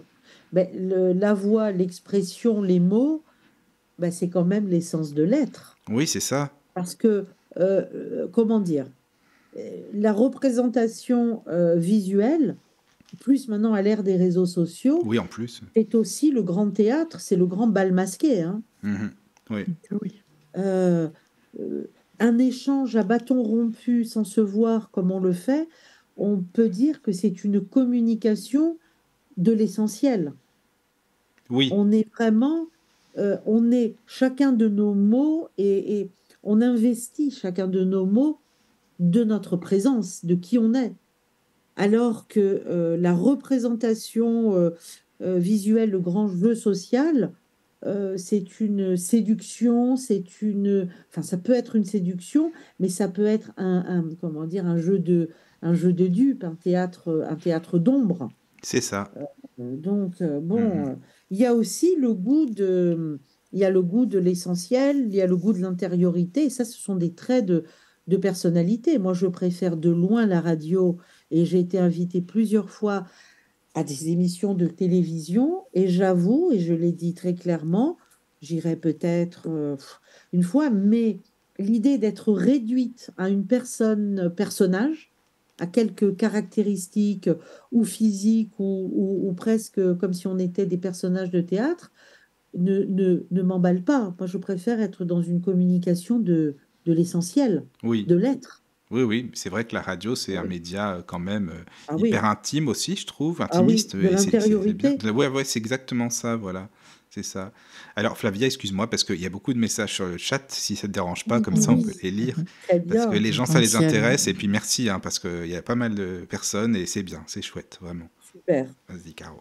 Donc, il y a un message d'Allegriason donc qui dit cette manière d'observer les faits d'un regard totalement neutre et honnête permet d'avoir une nouvelle grille de lecture, effectivement. C'est ça, c'est par rapport à tout à l'heure. Oui, oui, Mais cela ne nous est ni enseigné ni transmis, non. malheureusement. Non. Et puis, il y a une question. L'ego serait plus le mental qui serait là pour nous protéger en nous faisant apparaître les scénarios dangereux et pessimistes. C'est une question. Alors, ça dépend. Elle est intéressante, cette question, parce qu'elle pose la question, elle pose le problème de la définition, encore une fois, de l'ego.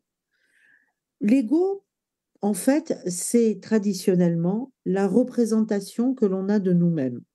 Ça, c'est neutre, c'est-à-dire que moi, Flavia, l'ego Flavia, je peux le prendre par du factuel, c'est-à-dire ce que j'appelle l'identité d'état civil. Voilà, femme, journaliste, mère, épouse, intéressée par la psychologie et la spiritualité.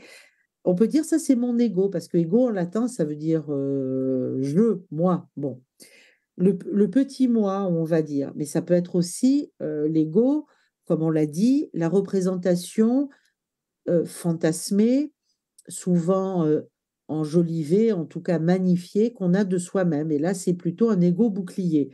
Maintenant, le mental, euh, comme qui nous préviendrait des dangers, oui, c'est juste. C'est-à-dire le mental, si on l'entend comme l'élément le plus rationnel en nous, qui va analyser les dangers et les opportunités. On le sait par exemple par les neurosciences que notre cerveau est programmé et c'est un cerveau qui nous, on va dire primitif, qui nous reste depuis depuis l'époque des chasseurs-cueilleurs que nous étions. C'est-à-dire que le cerveau, il est programmé pour débusquer les dangers. C'est ce qui nous a permis de rester en vie, d'être dans la survie. C'est-à-dire que quand l'homme préhistorique euh, avançait, qui était nomade, avançait en pleine nature, eh bien, tous ses sens et son cerveau étaient focalisés sur les dangers possibles, la bête sauvage, le bruit, la météo. Donc, cette capacité, cet avertisseur intérieur était lié à la condition même de sa survie. Comme le cerveau, les dangers n'ont pas disparu, même s'ils ils sont modernes, hein, c'est plus les dinosaures ou où on a des abris ou le feu qui va s'éteindre qui nous menace, mais en tout cas, on a gardé cet instinct de survie, notre cerveau aujourd'hui encore, dans une pièce, sans même qu'on s'en rende compte, on entre dans un lieu inconnu, paf, paf, on va scanner rapidement de tous les côtés, mais sans qu'on s'en rende compte, et il va détecter un coin un peu sombre, un bruit bizarre, une odeur suspecte. Et plus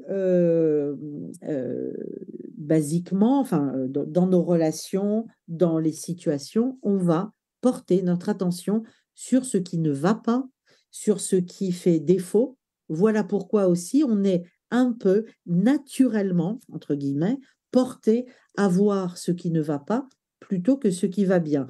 Donc oui, notre cerveau va débusquer le danger, mais c'est tout notre...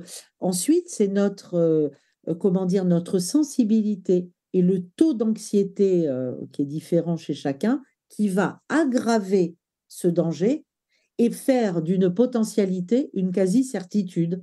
C'est comme ça que je marche dans la nature, je me balade, tiens, j'entends le tonnerre qui gronde au loin. Bon, mon cerveau l'a entendu.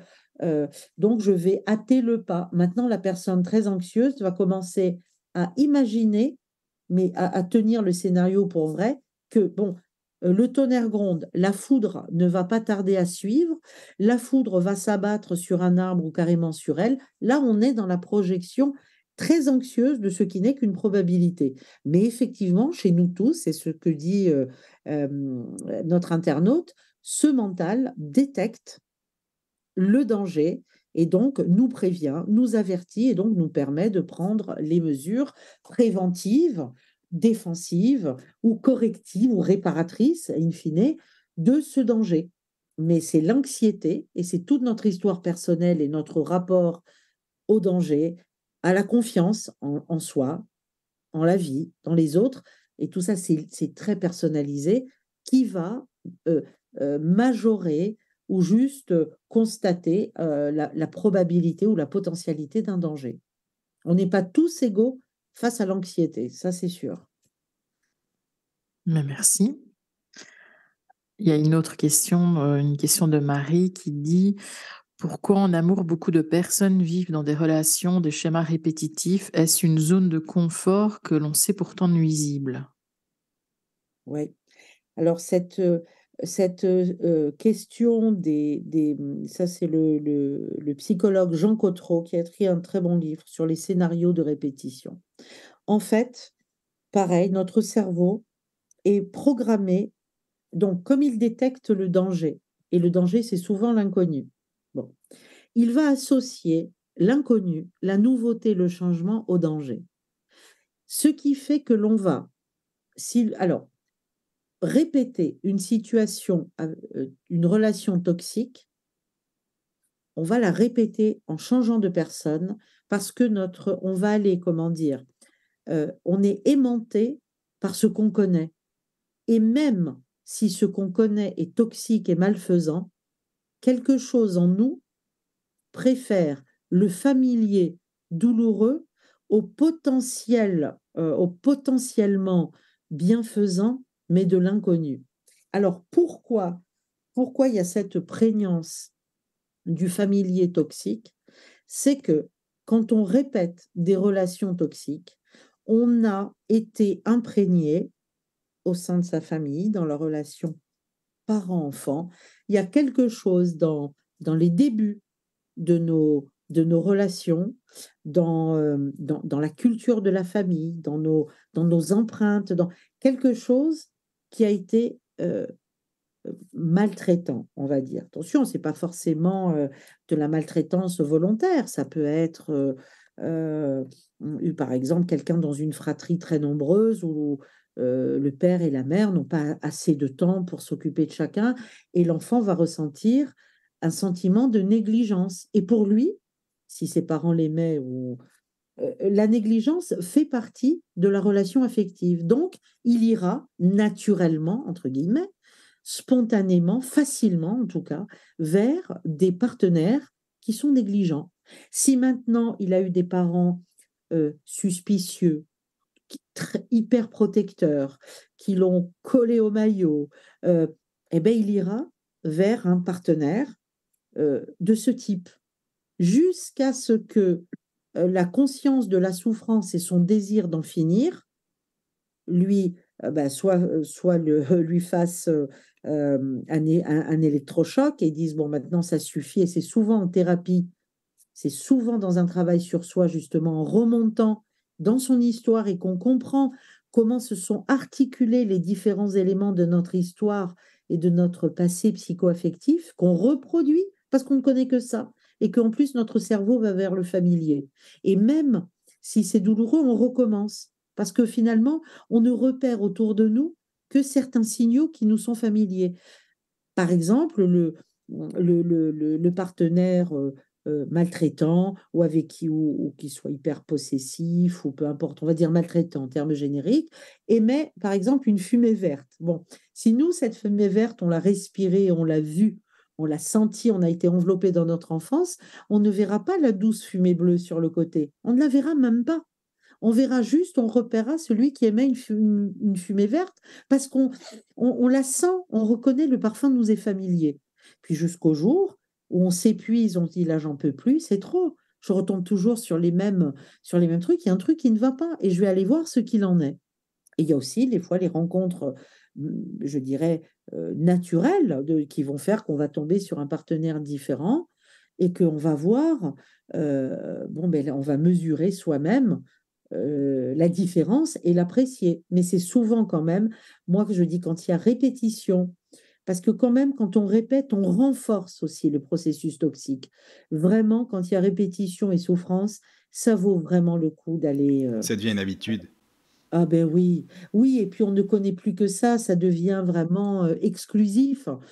Et donc, il faut aller vider son sac, il faut relire son histoire, encore une fois, chez un thérapeute qui sont formés et payés pour ça.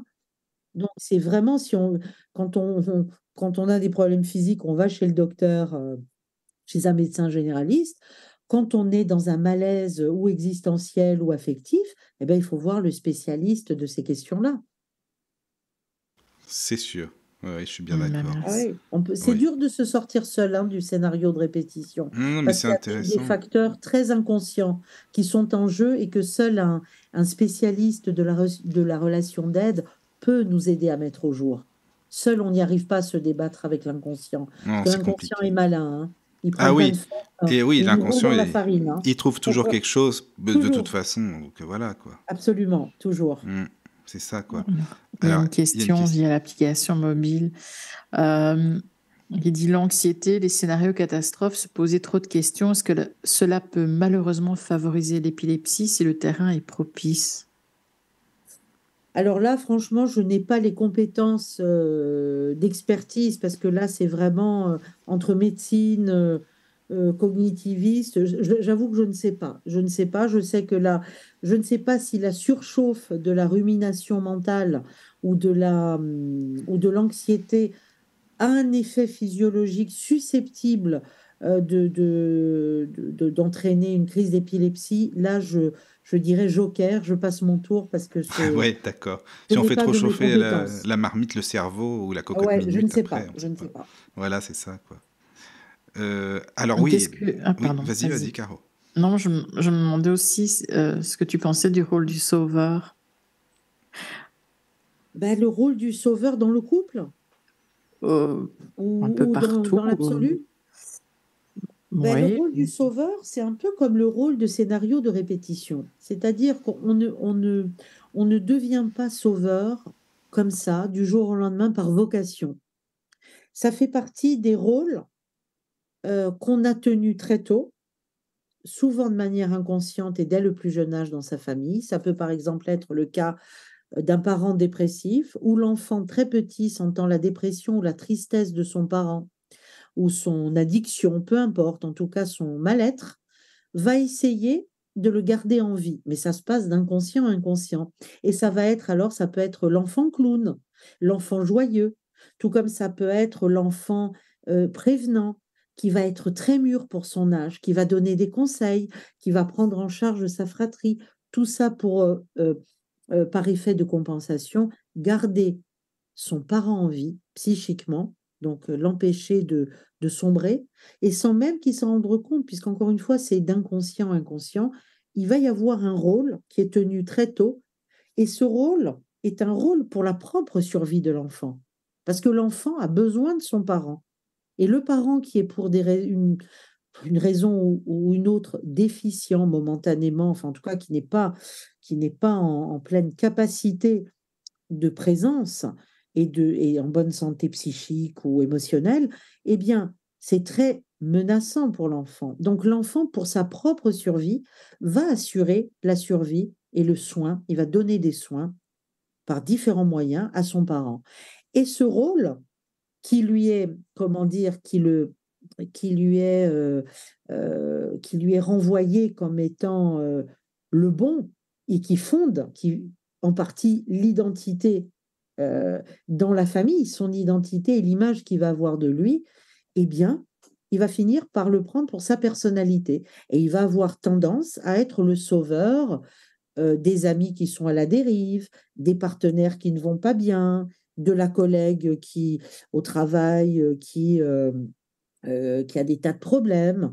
Et ils vont continuer parce que je dirais que c'est ce à quoi ils ont été le mieux entraînés depuis très longtemps, et ce rôle leur a donné des résultats probants, soit parce que le parent, euh, symboliquement ou par messages non verbaux ou inconscients, ou même des fois de manière explicite, valorisait l'enfant et le maintenait dans ce rôle-là,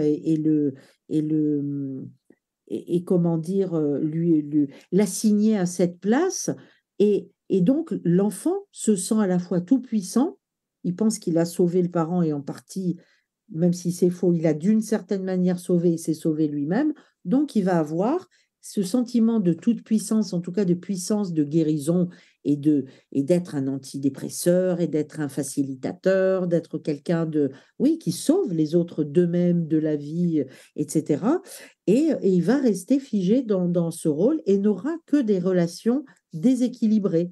C'est-à-dire, un sauveur ne rencontre jamais que des gens qui vont mal,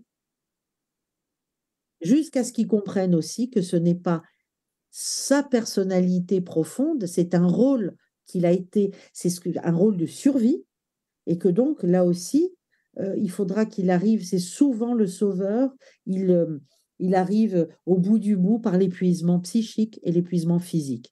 C'est comme un immense ras-le-bol qui le prend en disant là, je ne peux plus, débrouillez-vous. C'est ces grands burn-out de parents ou de conjoints, ou même professionnels, Oui. quand le sentiment de tenir tout le monde à bout de bras est devenu insupportable psychiquement et physiquement, qu'on est épuisé, il faut qu'il touche le fond, le sauveur, hein, en Oui, puis général. des burn-out, il y en a plein en ce moment, hein. Ah ben oui, bah oui. Donc ça, c'est voilà, la figure du sauveur. C'est ça qui a fait sens dans ton livre, justement, parce que moi, quand je suis arrivée au j'ai besoin d'aide, je me suis vue totalement. Ah, et ça, le j'ai J'ai du besoin mal, j'ai d'aide. vraiment du Ah mal à oui, demander de l'aide à ah ben quelqu'un, oui, moi. ah ben oui. Parce que quand alors, quand on a du mal à demander de l'aide, c'est que, c'est soi-même. Par contre, en revanche, son aide, on la donne sans compter. Et on donne, et on donne, et on donne, et on donne. Et les gens le sentent, hein, comme par hasard. C'est entre humains, on est des mammifères aussi, pas que, mais aussi. Et donc, c'est très instinctif. La communication, elle se flaire. On sent qu'elle est la brebis faible du troupeau. On sent qu'elle est le chef du troupeau. On n'a pas besoin de sous-titres. On sent les choses. Quand il y a un sauveur, on peut être sûr que tous les fragiles, les vulnérables, les dépendants, ils vont être aimantés, ils vont le repérer au milieu d'une foule. Donc, le sauveur, il est presque en situation d'impossibilité de demander de l'aide, parce que c'est une image profonde qu'il a de lui-même de donner de l'aide. Et c'est très difficile pour lui de se représenter que le donneur d'aide peut être celui qui en a besoin. C'est comme s'il y avait une impossibilité de faire coexister ces deux fonctions dans la même personne. Et il faut vraiment que le sauveur soit au bout du rouleau pour qu'il dise, bon, écoute, là, je suis un peu fatigué. C'est-à-dire, il va toujours minorer sa parole. Il va dire, bon, là, je suis un peu fatigué. Ça te dérangerait pas de m'aider ceci ou cela, mais sur la pointe des pieds, presque sur le mode, excusez-moi de vous demander pardon. Et même, il va s'excuser parce qu'il culpabilise de refuser, mais vraiment quand il n'en peut plus, il refuse, hein, de donner son aide en disant, bon, écoute, là, tu sais, j'aurais adoré t'aider, mais franchement, et il va même trouver une excuse. Il va pas oser dire je suis trop fatigué. Il va trouver une excuse qui, à ses yeux, sera plus recevable que le simple écoute, là, je peux pas, je peux plus. Donc, pour dire l'englument du rôle, quoi. Enfin, c'est un truc très profond, avec des affects de culpabilité, de toute puissance, c'est complexe. Et demander de l'aide pour un sauveur, c'est pas simple. C'est un euphémisme de dire que c'est pas simple. Et qu'est-ce que tu pourrais dire entre la différence entre le sauveur et les personnes qui sont très empathiques, qui écoutent tout le temps, mais bon, justement, qui écoutent les autres, mais eux-mêmes dans leur vie, c'est pas simple non plus, tu Non. vois? Ben, c'est-à-dire qu'il y a une fonction de l'hyper-empathique ou l'hyper-empathe comme du sauveur, c'est-à-dire aussi qu'on s'occupe des autres pour ne pas s'occuper de soi-même. C'est-à-dire que quand on a effectivement, quand on tient le rôle du sauveur, c'est qu'on a une histoire, comme je l'ai dit, où on a été sauveur très tôt dans son histoire. Et que donc revenir aux origines du rôle du sauveur, c'est revenir à une forme de douleur, à une douleur qu'on a ressentie et qu'on a refoulée et qu'on a travaillé, entre guillemets, justement en adoptant le rôle du sauveur. C'est-à-dire que un enfant ou un sauveur, c'est quelqu'un qui a perçu très tôt un parent ou ses parents, ou en tout cas la personne qui avait en charge ben, sa vie, son éducation, qu'il a perçu en situation de vulnérabilité, ce qui est affolant pour un enfant et le renvoie à l'idée à la fois d'abandon, de mortalité, de danger. Et donc, c'est paniquant, anxiogène et douloureux. Voilà pourquoi le sauveur va beaucoup s'occuper aussi des problèmes des autres pour ne pas être en contact avec sa propre douleur originelle. Voilà. Et donc, il va donner, donner sans compter, c'est-à-dire comme le requin qui, dès qu'il s'arrête de nager, meurt, c'est-à-dire qu'il va agir, agir, écouter la douleur des autres qui lui parlent au suite de la sienne, mais pas de manière directe.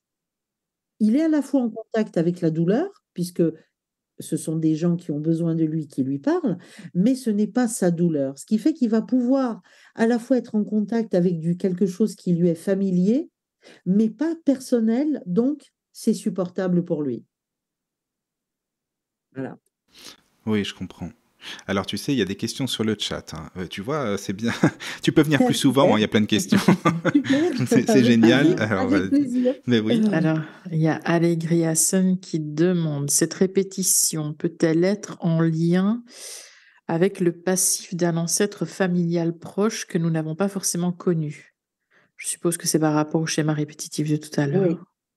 Alors la réponse est oui. C'est même le principe du transgénérationnel. C'est-à-dire que quelque chose qui, dans une filiation, qu'elle soit paternelle ou maternelle, a été vécu et de manière forte, que ce soit par exemple, imaginons un ancêtre très maltraité, une femme battue, une arrière-grand-mère ou une grand-mère qu'on n'a pas connue, qui a été violentée. Bon, ces enfants ont adopté des comportements, comment dire, d'autoprotection, ou eux-mêmes ont été impactés par la maltraitance qu'ils ont, par exemple, directement subie, et se comportent d'une certaine manière. Quand eux-mêmes auront des enfants, il y a un certain comportement qui va comment dire, c'est comme si c'était des messages pas verbaux, mais qui vont être, ça va être par exemple, alors soit ne pas supporter de poser une punition parce qu'on ne supporte pas de s'identifier au bourreau, donc d'être celui qui punit, ça va être le parent laxiste. Et tout ça parce qu'il a été impacté par quelqu'un qui s'est fait maltraiter. Et donc, l'enfant du maltraité pourra être soit un parent très autoritaire et maltraitant, soit un parent qui, au contraire, refuse et se sent incapable de représenter l'autorité qu'il assimile à de la violence. Donc, c'est par les comportements en creux que le passif qui n'a pas été connu ou qui n'a pas été travaillé saute de génération en génération. De manière comportementale, ça va être aussi par des petites phrases lâchées dont on ne sait pas d'où elles viennent. Ça peut être des généralités. Par exemple, une mère dont cette mère ou grand-mère a été maltraitée, qui va dire comme ça, entre la poire et le fromage, ah ben, de toute façon, tous les hommes, hein, il y a toujours un moment où ils deviennent violents, où il faut se méfier. On ne sait pas d'où ça sort, mais ça a ruisselé littéralement, c'est passé de génération en génération, et ça devient une généralité sur les hommes. Cette généralité, si elle est répétée, par exemple pendant toute l'enfance, l'adolescence d'une petite fille, elle va conditionner sa vision des hommes. Donc il y aura un certain type, ou alors ça peut être par exemple, de toute façon, il faut qu'il y ait des hommes à poigne Sinon, ben, les autres, ce sont des lavettes. C'est-à-dire, ces généralités, elles vont être intégrées et elles vont conditionner des choix amoureux. Donc, il y a à la fois des petites phrases comme ça qui semblent sorties de nulle part, mais qui sont des petites conclusions qui sautent de génération en génération, des comportements de reproduction de choses violentes ou d'évitement excessif de la violence, mais qui aussi sont dans l'excès, et qui vont faire qu'il y a un non-dit, il y a un non formulé qui se transmet de génération en génération, qui prédispose, qui conditionne certains choix amoureux, par exemple, mais qui vont aussi dans des relations avec le travail. C'est pas des hasards, hein, si on tombe toujours sur le même type de patron ou très autoritaire, ou des collègues qui sont... C'est jamais du hasard, c'est-à-dire que quelque chose recrée, est attiré encore une fois par le familier. Donc la répétition, oui, de schémas, elle peut tout à fait avoir pour origine une source transgénérationnelle. Absolument. Mais merci Merci. pour la réponse. Merci beaucoup. En tout cas, ça papote sur le chat. Il y a pas mal de questions. Puis tu vois, les gens sont vraiment intéressés. Tant mieux, hein. Merci à tous. Ah ben, Ça super. fait, Merci. ça fait super plaisir. Voilà, tu vois.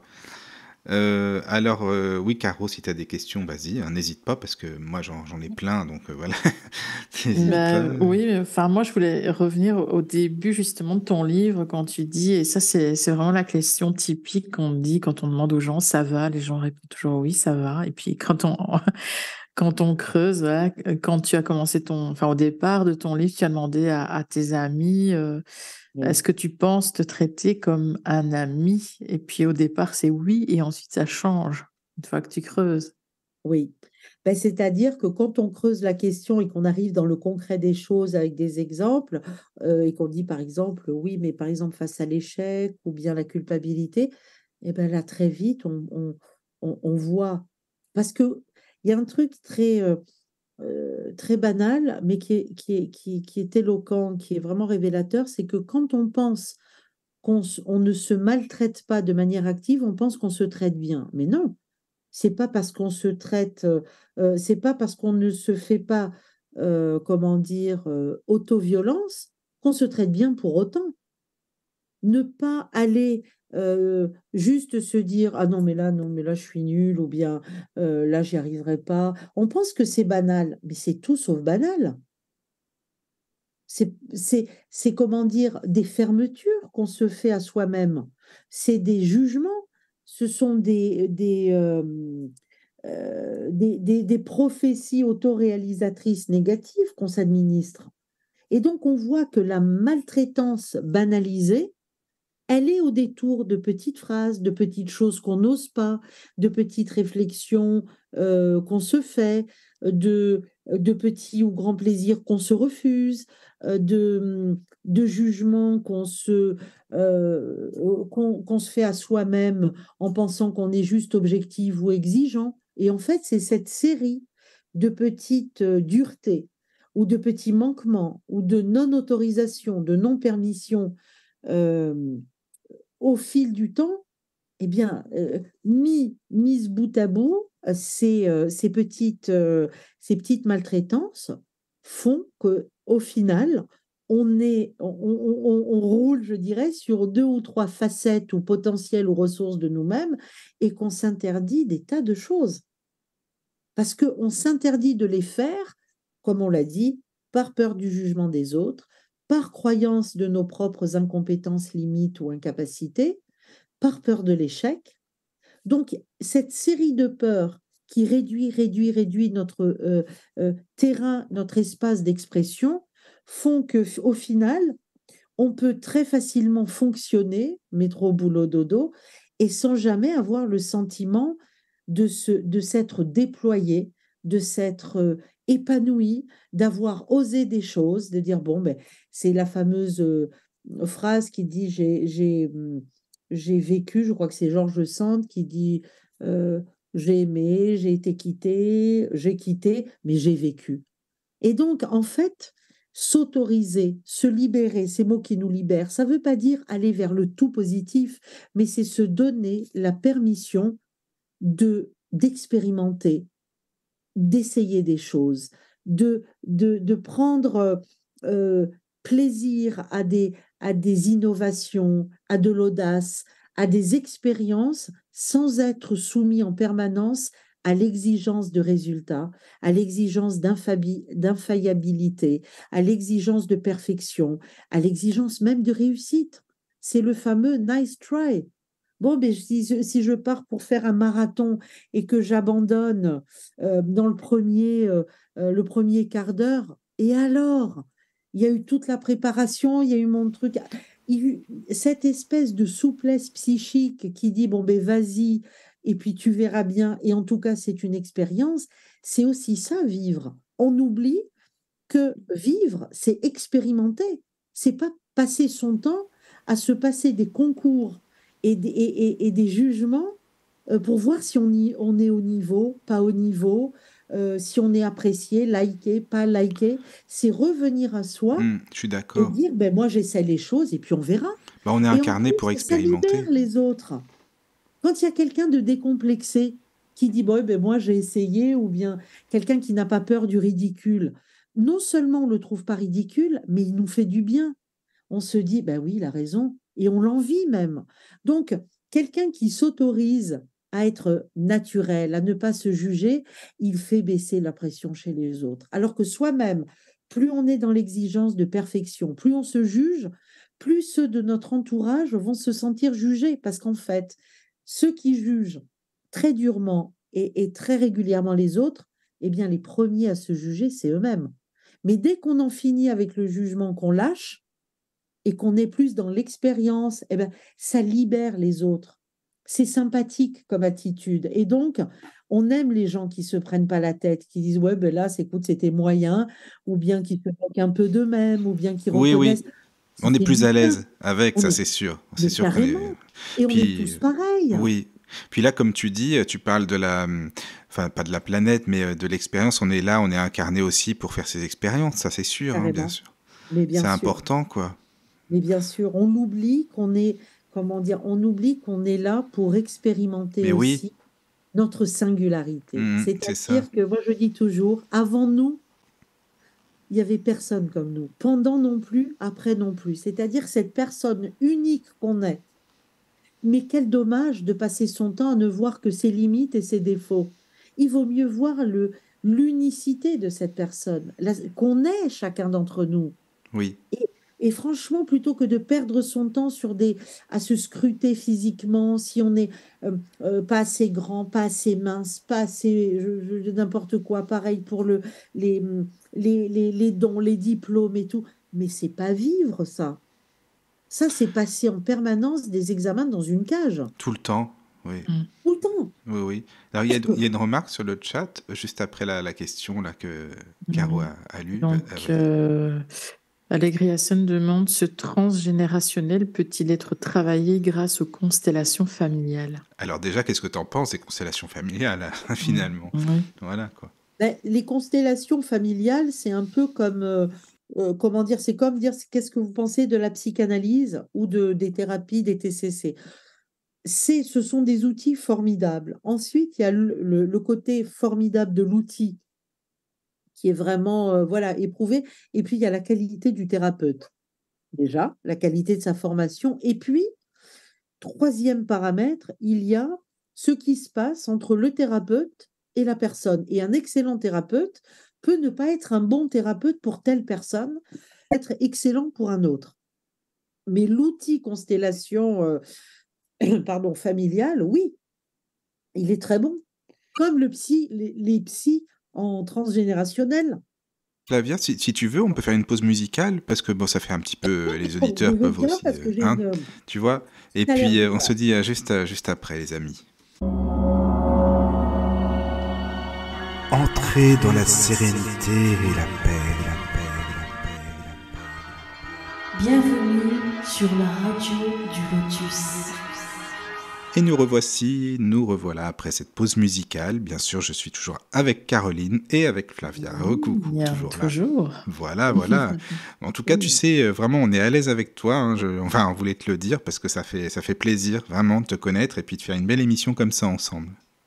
Tout Voilà. le plaisir est pour moi et c'est vraiment, comme tu dis, naturel. Oui, Et je trouve les questions des internautes d'une pertinence et d'une finesse. oui, c'est Ces vrai. questions à la fois à tiroir et qui sont très à la fois concrètes et conceptuelles, je trouve ça le niveau formidable, hein. Ah, mais c'est gentil. Mais c'est marrant parce que là, tu vois, on fait l'émission ce soir, mais j'ai l'impression qu'on en a fait déjà avant. C'est bizarre, hein, je sais pas pourquoi. Oui, C'est comme si on se bah oui. connaissait C'est déjà. bizarre. Bah Toutes oui, les c'est vrai, c'est connexions, vrai, c'est vrai. oui, Oui, ce sont ces choses qui ne, voilà, ces liens comme ça, qui naturels, ça oui, s'explique pas, ça se vit, c'est ça, c'est ça, c'est hein. ça. Alors, je sais pas s'il y a des questions sur le chat, Caro. Sinon, vas-y. Bien, ça papote entre eux. Il pose des questions sur les constellations familiales, ce que c'est, etc. Mais Ah oui, bah alors après, on vous conseille pas... 2 émissions qu'on a faites avec des invités sur les Oui, c'est constellations. vrai. Allez-y, les amis, dans les podcasts, il y en a plein. Il y a plus de 1600 émissions en tout à écouter, donc vous pouvez Ah y aller. oui, c'est Oui, sûr que. il y a des heures et des heures d'écoute. Voilà. Tu sais, je voulais savoir, tu vois, par exemple, les gens qui disent oui, alors moi, je suis un artiste, voilà, moi, je chante bien, moi, je chante ci, enfin, je fais ça. Est-ce que tu penses que, bon, évidemment, ça peut être des artistes, mais est-ce que c'est bien en même temps, même si on est un artiste, et comme moi, je viens voir, je te dis, tiens, je suis pianiste, mais ça fait longtemps que je joue, et ci et ça. On peut le prendre de différentes manières. Enfin, je sais pas. Qu'est-ce que tu en penses?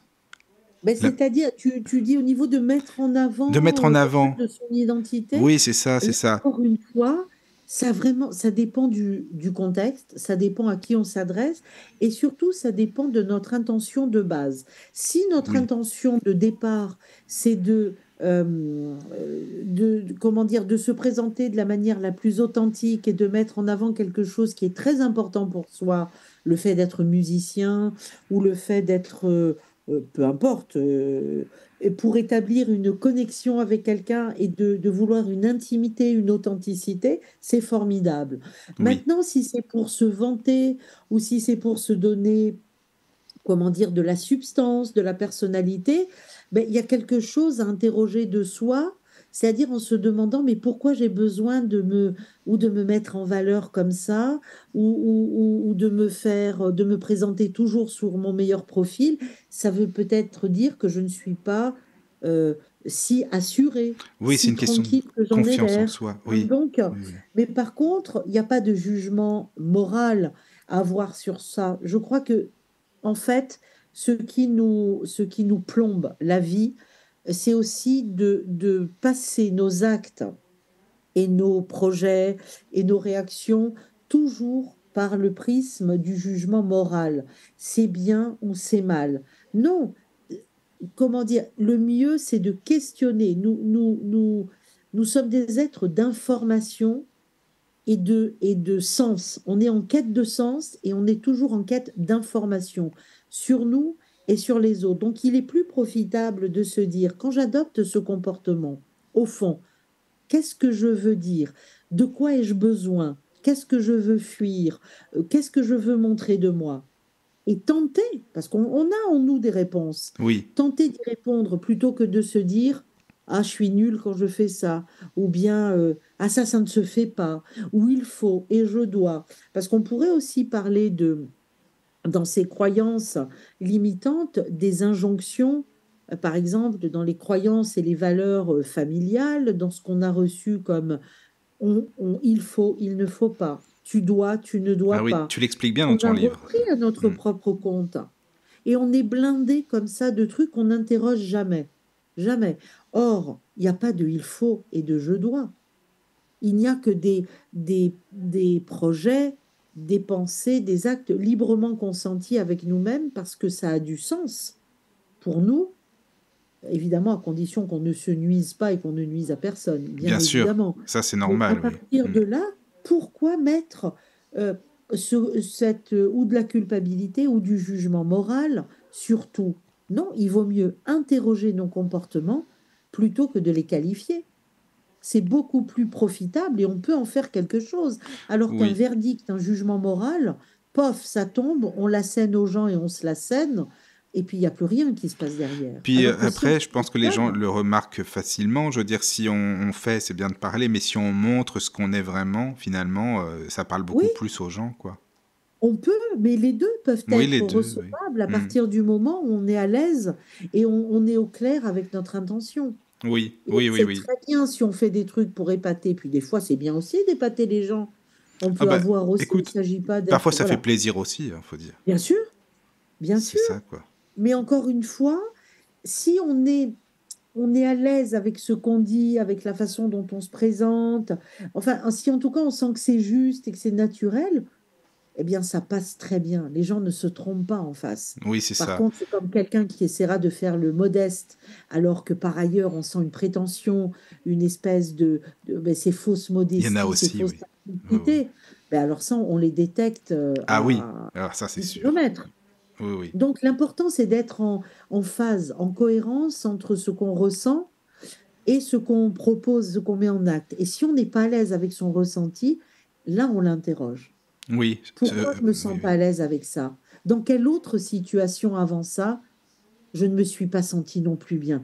Et on remonte parce qu'il y a toujours ce que la psychologue Isabelle Filiosa appelle une Ah oui. émotion élastique. Ah oui, oui, et j'aime beaucoup ce C'est-à-dire, qu'elle fait, hein, voilà, vraiment. hein, Oui, tu connais aussi, très elle a fait chouette, sur les très très chouette. manipulateurs et tout, elle a fait des bouquins. Ah oui, oui, oui. Et Hmm. cette émotion élastique, genre, on est toujours un peu gêné dans un même type de situation ou de relation. Eh bien, là, ce qu'on a à faire, c'est se transformer en enquêteur et de penser dans notre histoire, le plus possible que notre mémoire peut remonter, notre plus lointain souvenir de la relation ou de la situation dans laquelle on a éprouvé ce même type de malaise. Et c'est comme ça qu'on se rend compte que c'est comme un écho de quelque chose qui s'est produit il y a longtemps et qui est encore actif aujourd'hui. Oui. Et le simple fait de trouver la source, d'être à l'origine et de comprendre ce qui dans notre histoire a fait comme un blocage, ça peut être une honte, ça peut être une souffrance originelle. À un moment donné, ça peut être cet instituteur qui, devant toute la classe, nous humilie, nous traite d'âne, Ah d'imbécile, tu ne oui, réussiras jamais. Et du coup, avec un patron qui va faire une petite remarque du même ordre, du genre, mais attendez, mais vous ne ferez jamais bien ce dossier, on va être dans une souffrance et un embarras ça revient, quoi. Hmm. qui est l'écho, voilà, de cette blessure originelle. Donc c'est toujours intéressant dans la répétition de ressentis douloureux, embarrassés, ou en tout cas où on se sent piégé dans quelque chose de malaisant, de douloureux, de remonter le plus qu'on peut dans nos souvenirs, dans nos ressentis de au plus loin que je me souvienne quand j'ai ressenti ça. Et c'est libérateur, vraiment. Oui, oui. Ah, c'est vrai qu'après, comme tu le dis, être soi-même, tout simplement, se montrer tel Oui, qu'on est, et puis oui. voilà, Et ça c'est autorise encore important, une quoi. fois les autres. Oui, aussi, oui, oui, oui. Et Parce que ce qui tu... déchaîne l'agressivité, c'est pas les gens naturels. Ce sont toujours les gens dont on sent qu'ils jouent un rôle. Oui, c'est ça, c'est de jouer un rôle, quoi, c'est ça. Voilà. Hmm, Et ça, c'est sûr. comment dire, ça donne envie, de manière collective et individuelle, ça donne qu'une envie, c'est de démasquer l'imposture. Alors que la personne naturelle, même si elle est naturellement très exubérante ou naturellement fantaisiste, ça va nous faire rire. Maintenant, si on sent, par exemple, il y a quelqu'un de conformiste, mais qui essaye de faire l'original pour Oui, se faire remarquer, on va avoir qu'une envie, c'est de le démasquer. Donc, il va se prendre des tas de trucs agressifs. Donc, on n'a pas intérêt, personne n'a intérêt à se faire passer pour ce qu'il n'est pas. Et même si on se pense dépourvu de talent, de qualité et tout, il faut se dire c'est une vue de l'esprit, c'est une croyance. Pourquoi je crois que je suis dénué de charme? Pourquoi je crois que je suis dénué de talent? Pourquoi je crois que je ne suis pas aimable? On remonte dans son histoire, on comprend comment les choses se sont articulées, et on cherche les preuves absolues, puis on ne les trouvera jamais, ces preuves absolues. c'est C'est pas ça, oui. aimable. Et on Alors, se juste, reconditionne. oui, excuse-moi, tu sais, Flavia, juste pour les auditeurs, parce que Caro, Oui, elle bien doit y sûr. aller pour aller chercher son fils à un concert, hein, Oui, on n'a rien à cacher, de toute façon. Voilà, Donc, je suis oui, désolée. non, mais il n'y a pas de ouais. souci, si tu veux, nous, Raison majeure, on finit l'émission tous les Mhm. deux, si tu veux, Flavia, avec les auditeurs. De toute très façon, je pense volontiers. qu'on a bientôt fini, mais bon, voilà, s'il y a des questions. Voilà. En tout cas, Ben, Caro, un grand merci. merci, hein. Un grand Voilà. merci, Merci, Caroline. hein, c'était Plaisir super d'avoir fait ta connaissance et d'avoir échangé avec toi. Vraiment. également. Au plaisir de Merci beaucoup. j'allais dire de se revoir, mais Oui, Oui, de se ah ben, retrouver. voilà, Voilà. oui, de se Et bonsoir retrouver. aux auditeurs. voilà. Bonne nuit. Mais vous pouvez écrire sur le chat, évidemment. N'hésitez pas. Voilà. Flavia, tu sais, je voulais savoir, parce que tu parlais de demandes à l'univers aussi dans ton livre, parce qu'on en parle souvent maintenant des fameuses Oui, demandes à l'univers, bah, oui, tu l'as bien expliqué. Comment est-ce qu'on peut, pour expliquer un petit peu aux auditeurs, comment est-ce que toi tu le vois? Parce que les demandes à l'univers, ça peut être des prières, par exemple, ça peut être beaucoup bien de choses sûr. différentes, Ah quoi. ben oui, bien sûr.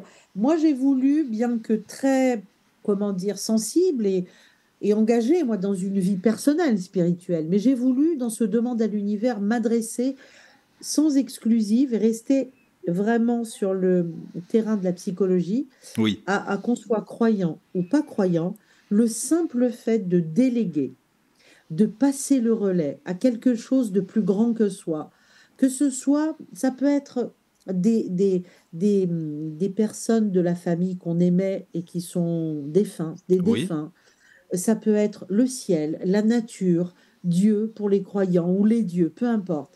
Le simple fait de dire, de s'adresser à ce plus grand que soi, à ce mystère qu'est la vie, à cette énergie, eh bien, de demander de l'aide, de demander du soutien, rien que le fait de se mettre en position voilà, je passe le relais, s'il te plaît, c'est apaisant, c'est consolateur et ça libère d'un poids. Et c'est vraiment oui, le sens dans l'histoire de l'humanité, tous les rituels de toutes les traditions les plus anciennes, qu'elles soient chamaniques, animistes, polythéistes ou monothéistes, il y a cette verticalisation, c'est-à-dire ce relais, cette demande d'aide au niveau supérieur, quand on est dans le désespoir, quand on se sent en situation d'impasse, qu'on ne sait plus à quel sens se vouer, comme dit l'expression populaire, eh bien, le simple fait de s'adresser, encore une fois, à cet invisible, à ce mystère, à cette énergie, à ces défunts, oui, à qui on veut, aux anges, pour ceux qui sont sensibles à cette représentation, eh bien, c'est apaisant, libérateur, ça allège parce que ça nous fait nous sentir, comment dire, renoncer à quelque chose, c'est-à-dire à ne pas pouvoir tout résoudre, mais pas renoncer dans le sens de la résignation, mais de nous alléger, de mettre l'espoir aussi, une énergie que quelque chose sera résolu. On ne sait pas quand, on ne saura pas comment, mais en tout cas, on mais s'en remet à ce plus on y grand. croit, on le ressent, il y a quelque chose de Voilà, beau. voilà, Enfin, moi, je trouve ça vraiment très beau, absolument. en fait, de faire ça, tu vois. Oui, Et puis et ça il y fait en a travailler vraiment, c'est comme tu l'as dit, c'est dans la prière, mais pas la prière religieuse, Non, non, encore non, non, que c'est pas des mots les tout gens faits. Voilà. qui sont engagés dans une religion, c'est tout à fait respectable, et les Mm, prières religieuses ont évidemment leur place dans le système de croyance de chacun, bien sûr, mais c'est ce que j'appelle, moi, cette prière du cœur, qui est oui, vraiment ce que oui, les oui. hommes ont toujours fait, les humains, lever les yeux vers le ciel et demander de l'aide. Voilà, c'est vraiment, c'est universel, ça a traversé le temps Oui. et ça fait du bien, c'est Mais c'est réconfortant. vrai, puis la prière du cœur, c'est pas les mots, les formules qu'on a apprises, Non, enfin bref, c'est vraiment, ça vient comme ça naturellement, quoi, c'est ça. c'est Puis ça fait ça. travailler l'orgueil aussi, quand même, de demander à plus grand que Voilà, soi, très ça c'est juste. important. Tu as tout à fait raison, tout à fait raison. Et le fait de cesser de se croire tout puissant, ah ben on souffle là aussi. On dit Oui, maintenant, c'est je suis vrai. pas censé avoir les solutions à tout. Et là-haut, ou là-haut, ou à côté, j'ai besoin d'aide. Oui, oui, oui, j'ai besoin d'aide, Et voilà, c'est quand même quelque chose de... Enfin, moi, je voilà. trouve ça vraiment, c'est magique, je sais pas, ça me parle, tu vois, tout ça, mais bon. Oui, moi je Ouais. pense que ça parle aussi bien, alors il y a les croyants, mais les non-croyants aussi, parce que Oui, personne euh, ne peut vivre, comment dire, sans concevoir qu'il y a une instance ou qu'il y a quelque chose, mais que les gens l'appellent le destin, la vie, l'énergie, le tellurisme, peu importe. En tout cas, tout le monde sait et sent que tout n'est pas en notre pouvoir. Et le fait encore une fois, de passer le relais, de dire, bon, ben moi, là, je passe mon tour et je demande de l'aide au ciel, autour de moi, ben, c'est vraiment notre humanité. Oui, oui, oui, c'est ça, c'est Et vrai, je suis d'accord. c'est le Mm. recours le plus partagé, le mieux Oui, oui, partagé oui. dans le temps et sur la planète. Ça Oui, oui. n'existe pas de civilisations qui ne se sont pas tournées collectivement et individuellement vers une puissance supérieure. Ça Oui. n'existe pas. Mais enfin, je sais pas pourquoi, enfin, ce que tu en penses, par exemple, je ressens qu'il y a plus grand que nous, qu'il y a quelque Oui, chose qui est vraiment de l'ordre divin. Par exemple, quand j'écoute du chant oui. grégorien, admettons, tu vois, par exemple, je trouve que ça a une énergie, on est transporté aussi, comme si on était un peu ailleurs, mais c'est là que tu te dis, ah oui, quand même, il y a quelque chose, quoi, enfin, tu vois. Moi, alors là, c'est vraiment des convictions qui sont personnelles, comme toutes les croyances Oui, c'est d'ailleurs. ça. Mm.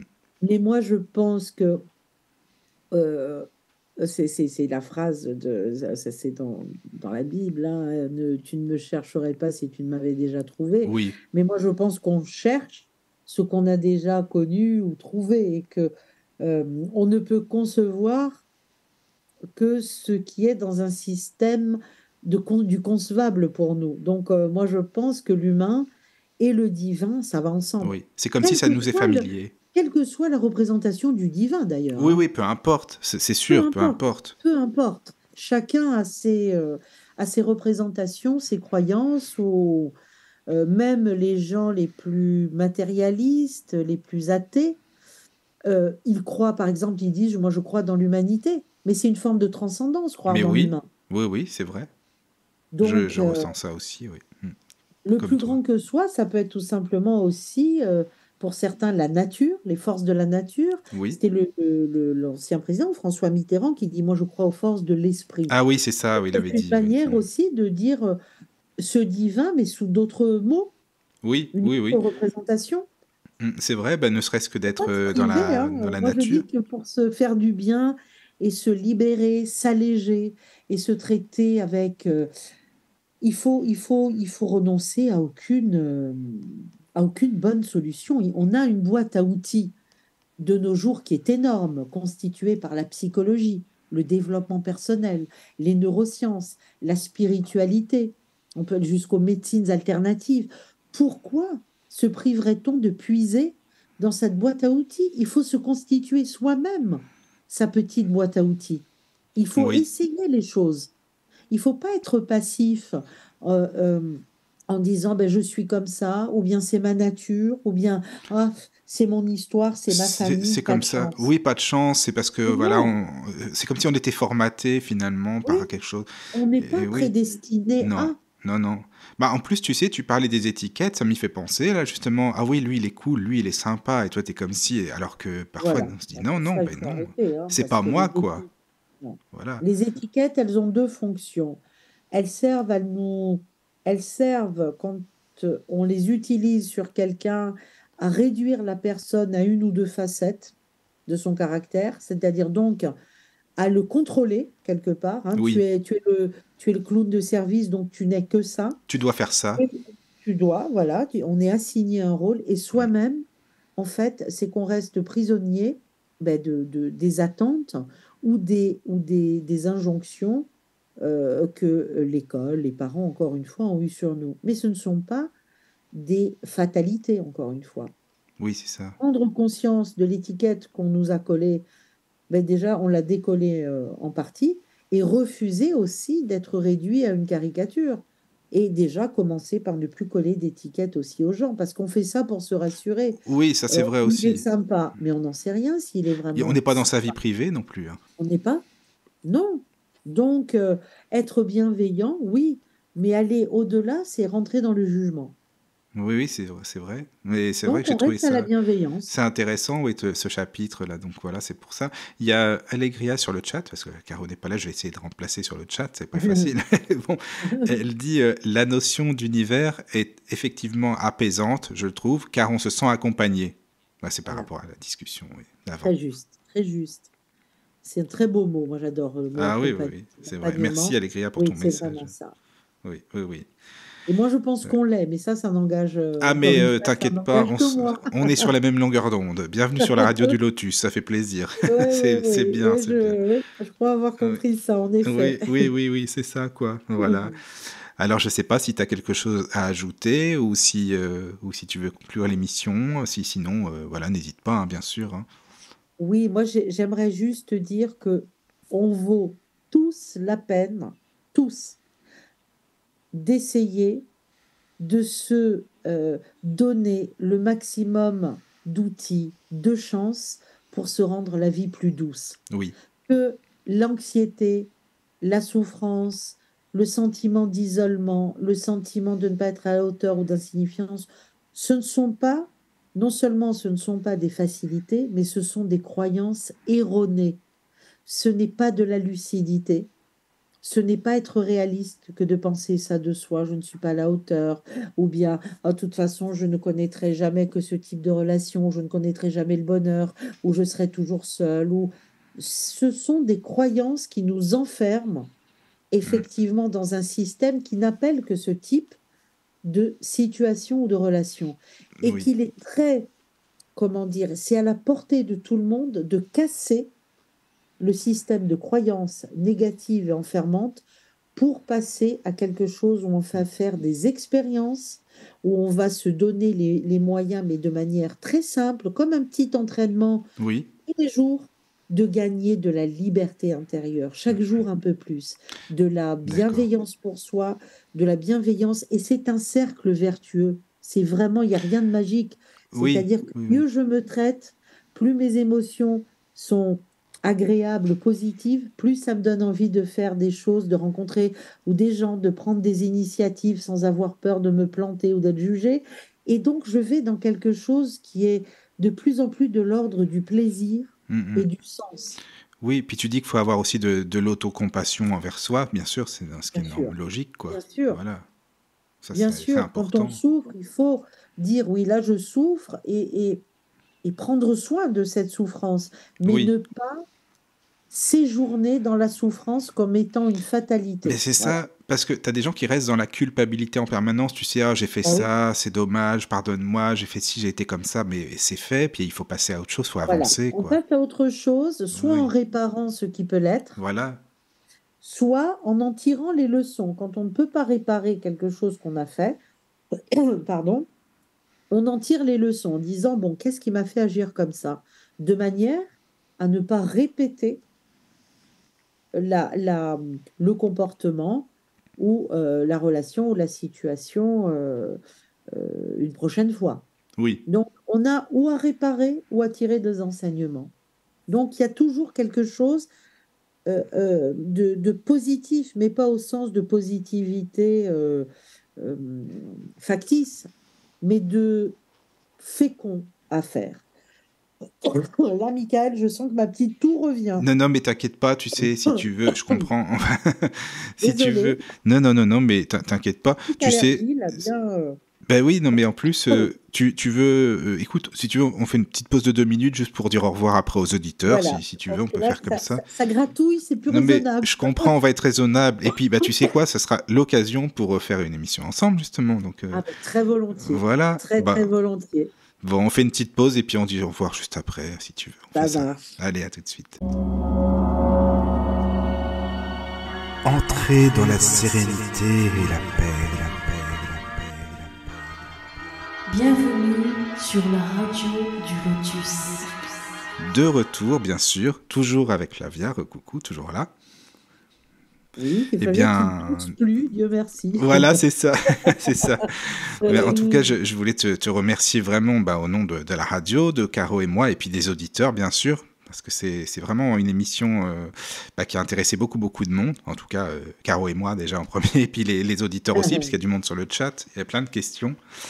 Donc voilà, je te Merci, remercie. merci. Merci, Michael. Pour moi, ça a été un moment vraiment d'échange et de partage naturel, comme tu le disais tout à l'heure, fluide, vraiment, et avec, encore une fois, entre vos questions et les questions des internautes qui étaient vraiment profondes, justes, vraies. C'était vraiment un plaisir voilà, d'être dans ce Bah, partage et c'est une dans belle cette... énergie, quoi. Mm. oui, vraiment, Mm, c'est mm. nourrissant, nourrissant. Ah bah, tu pour vois, moi, c'est vraiment quand tu merci. veux, on remet ça vraiment, mais quand tu veux, et puis on pourrait faire voilà, des Oui, questions-réponses, si tu veux, on verra ça ensemble, et si tu es d'accord, avec voilà, grand plaisir. ça serait vraiment, vraiment bien. Et Oui. puis, alors oui, avant qu'on finisse l'émission, est-ce que tu peux redonner, puisque les auditeurs, bien sûr que ça va les intéresser, les références de ton livre, si tu veux bien? Oui, alors c'est le titre, Ces mots qui nous libèrent, et en sous-titre, je tenais vraiment 50 antidotes à la négativité, la peur et l'anxiété, et c'est édité par le Courrier du Livre, et donc mon nom c'est Flavia Mazelin Salvi. Voilà, Voilà. de grand Est-ce qu'on plaisir peut te de trouver, passer si cette tu soirée as avec un vous. site, tu as une page Facebook, par exemple, si des gens ont envie de te contacter? Non, alors moi je donne, s'ils ont envie de me contacter ou poser des questions, je donne mon mail qui est un mail, je dirais, d'auteur. Enfin, c'est Flavia, donc Flavia 8, le Oui, chiffre 8, Salvi, Salvi, oui, gmail.com. Flavia 8, Salvi, d'accord. gmail.com. Voilà. Bon, mais c'est génial, comme ça, si, Et là, je pense que les voilà, j'ai des auditeurs ont envie de te fervents, des mails contacter, eh de ben, lecteurs. c'est Oui. parfait. Vraiment. Alors, ben, juste pour finir, parce que je trouve que ça peut terminer sur un beau message. Enfin, il y a deux messages sur le chat que je trouve très pertinents, donc je te les lis si tu veux. Oui, Alors, il y a un message de Allegria qui dit la notion d'univers est effectivement apaisante car on se sent accompagné et guidé. Et elle dit l'univers est aussi l'addition de nous tous comme un grand tout. Et tu as Amandine qui répond nous sommes tous reliés. Voilà, je pense que c'est un beau message de fin, ça. magnifique. Et en plus, c'est une conviction personnelle profonde. Mais ça pourra faire l'objet effectivement d'un autre échange Oui, sur l'interconnexion et sur cette énergie qui sont quand même aussi deux éléments, deux clés très importantes dans notre, comment dire, dans notre existence quant au niveau du sens et au niveau de ce qu'on peut faire de nos vies, dans l'interconnexion, que tout est relié. Et oui, on le effectivement, ressent bien, hein. ouais, oui, oui, oui, oui. L'énergie, Voilà, oui. voilà, ne Ben, tue Flavia, que si l'on ne s'en sert pas, comme disait oui, mais une c'est ça. Une publicité. pub, exactement, c'est ça, quoi. En tout cas, Flavia, je te remercie beaucoup, vraiment. Et puis, Merci, on se Michael, dit à une prochaine. Et merci à avec grand tous de plaisir. nous avoir écoutés. Dormez bien, surtout. Passez une bonne nuit. Oui, Et à très bientôt pour une nouvelle émission. À bientôt. Entrez dans la sérénité et la paix, la paix, la paix, la paix. Bienvenue sur la radio du Lotus.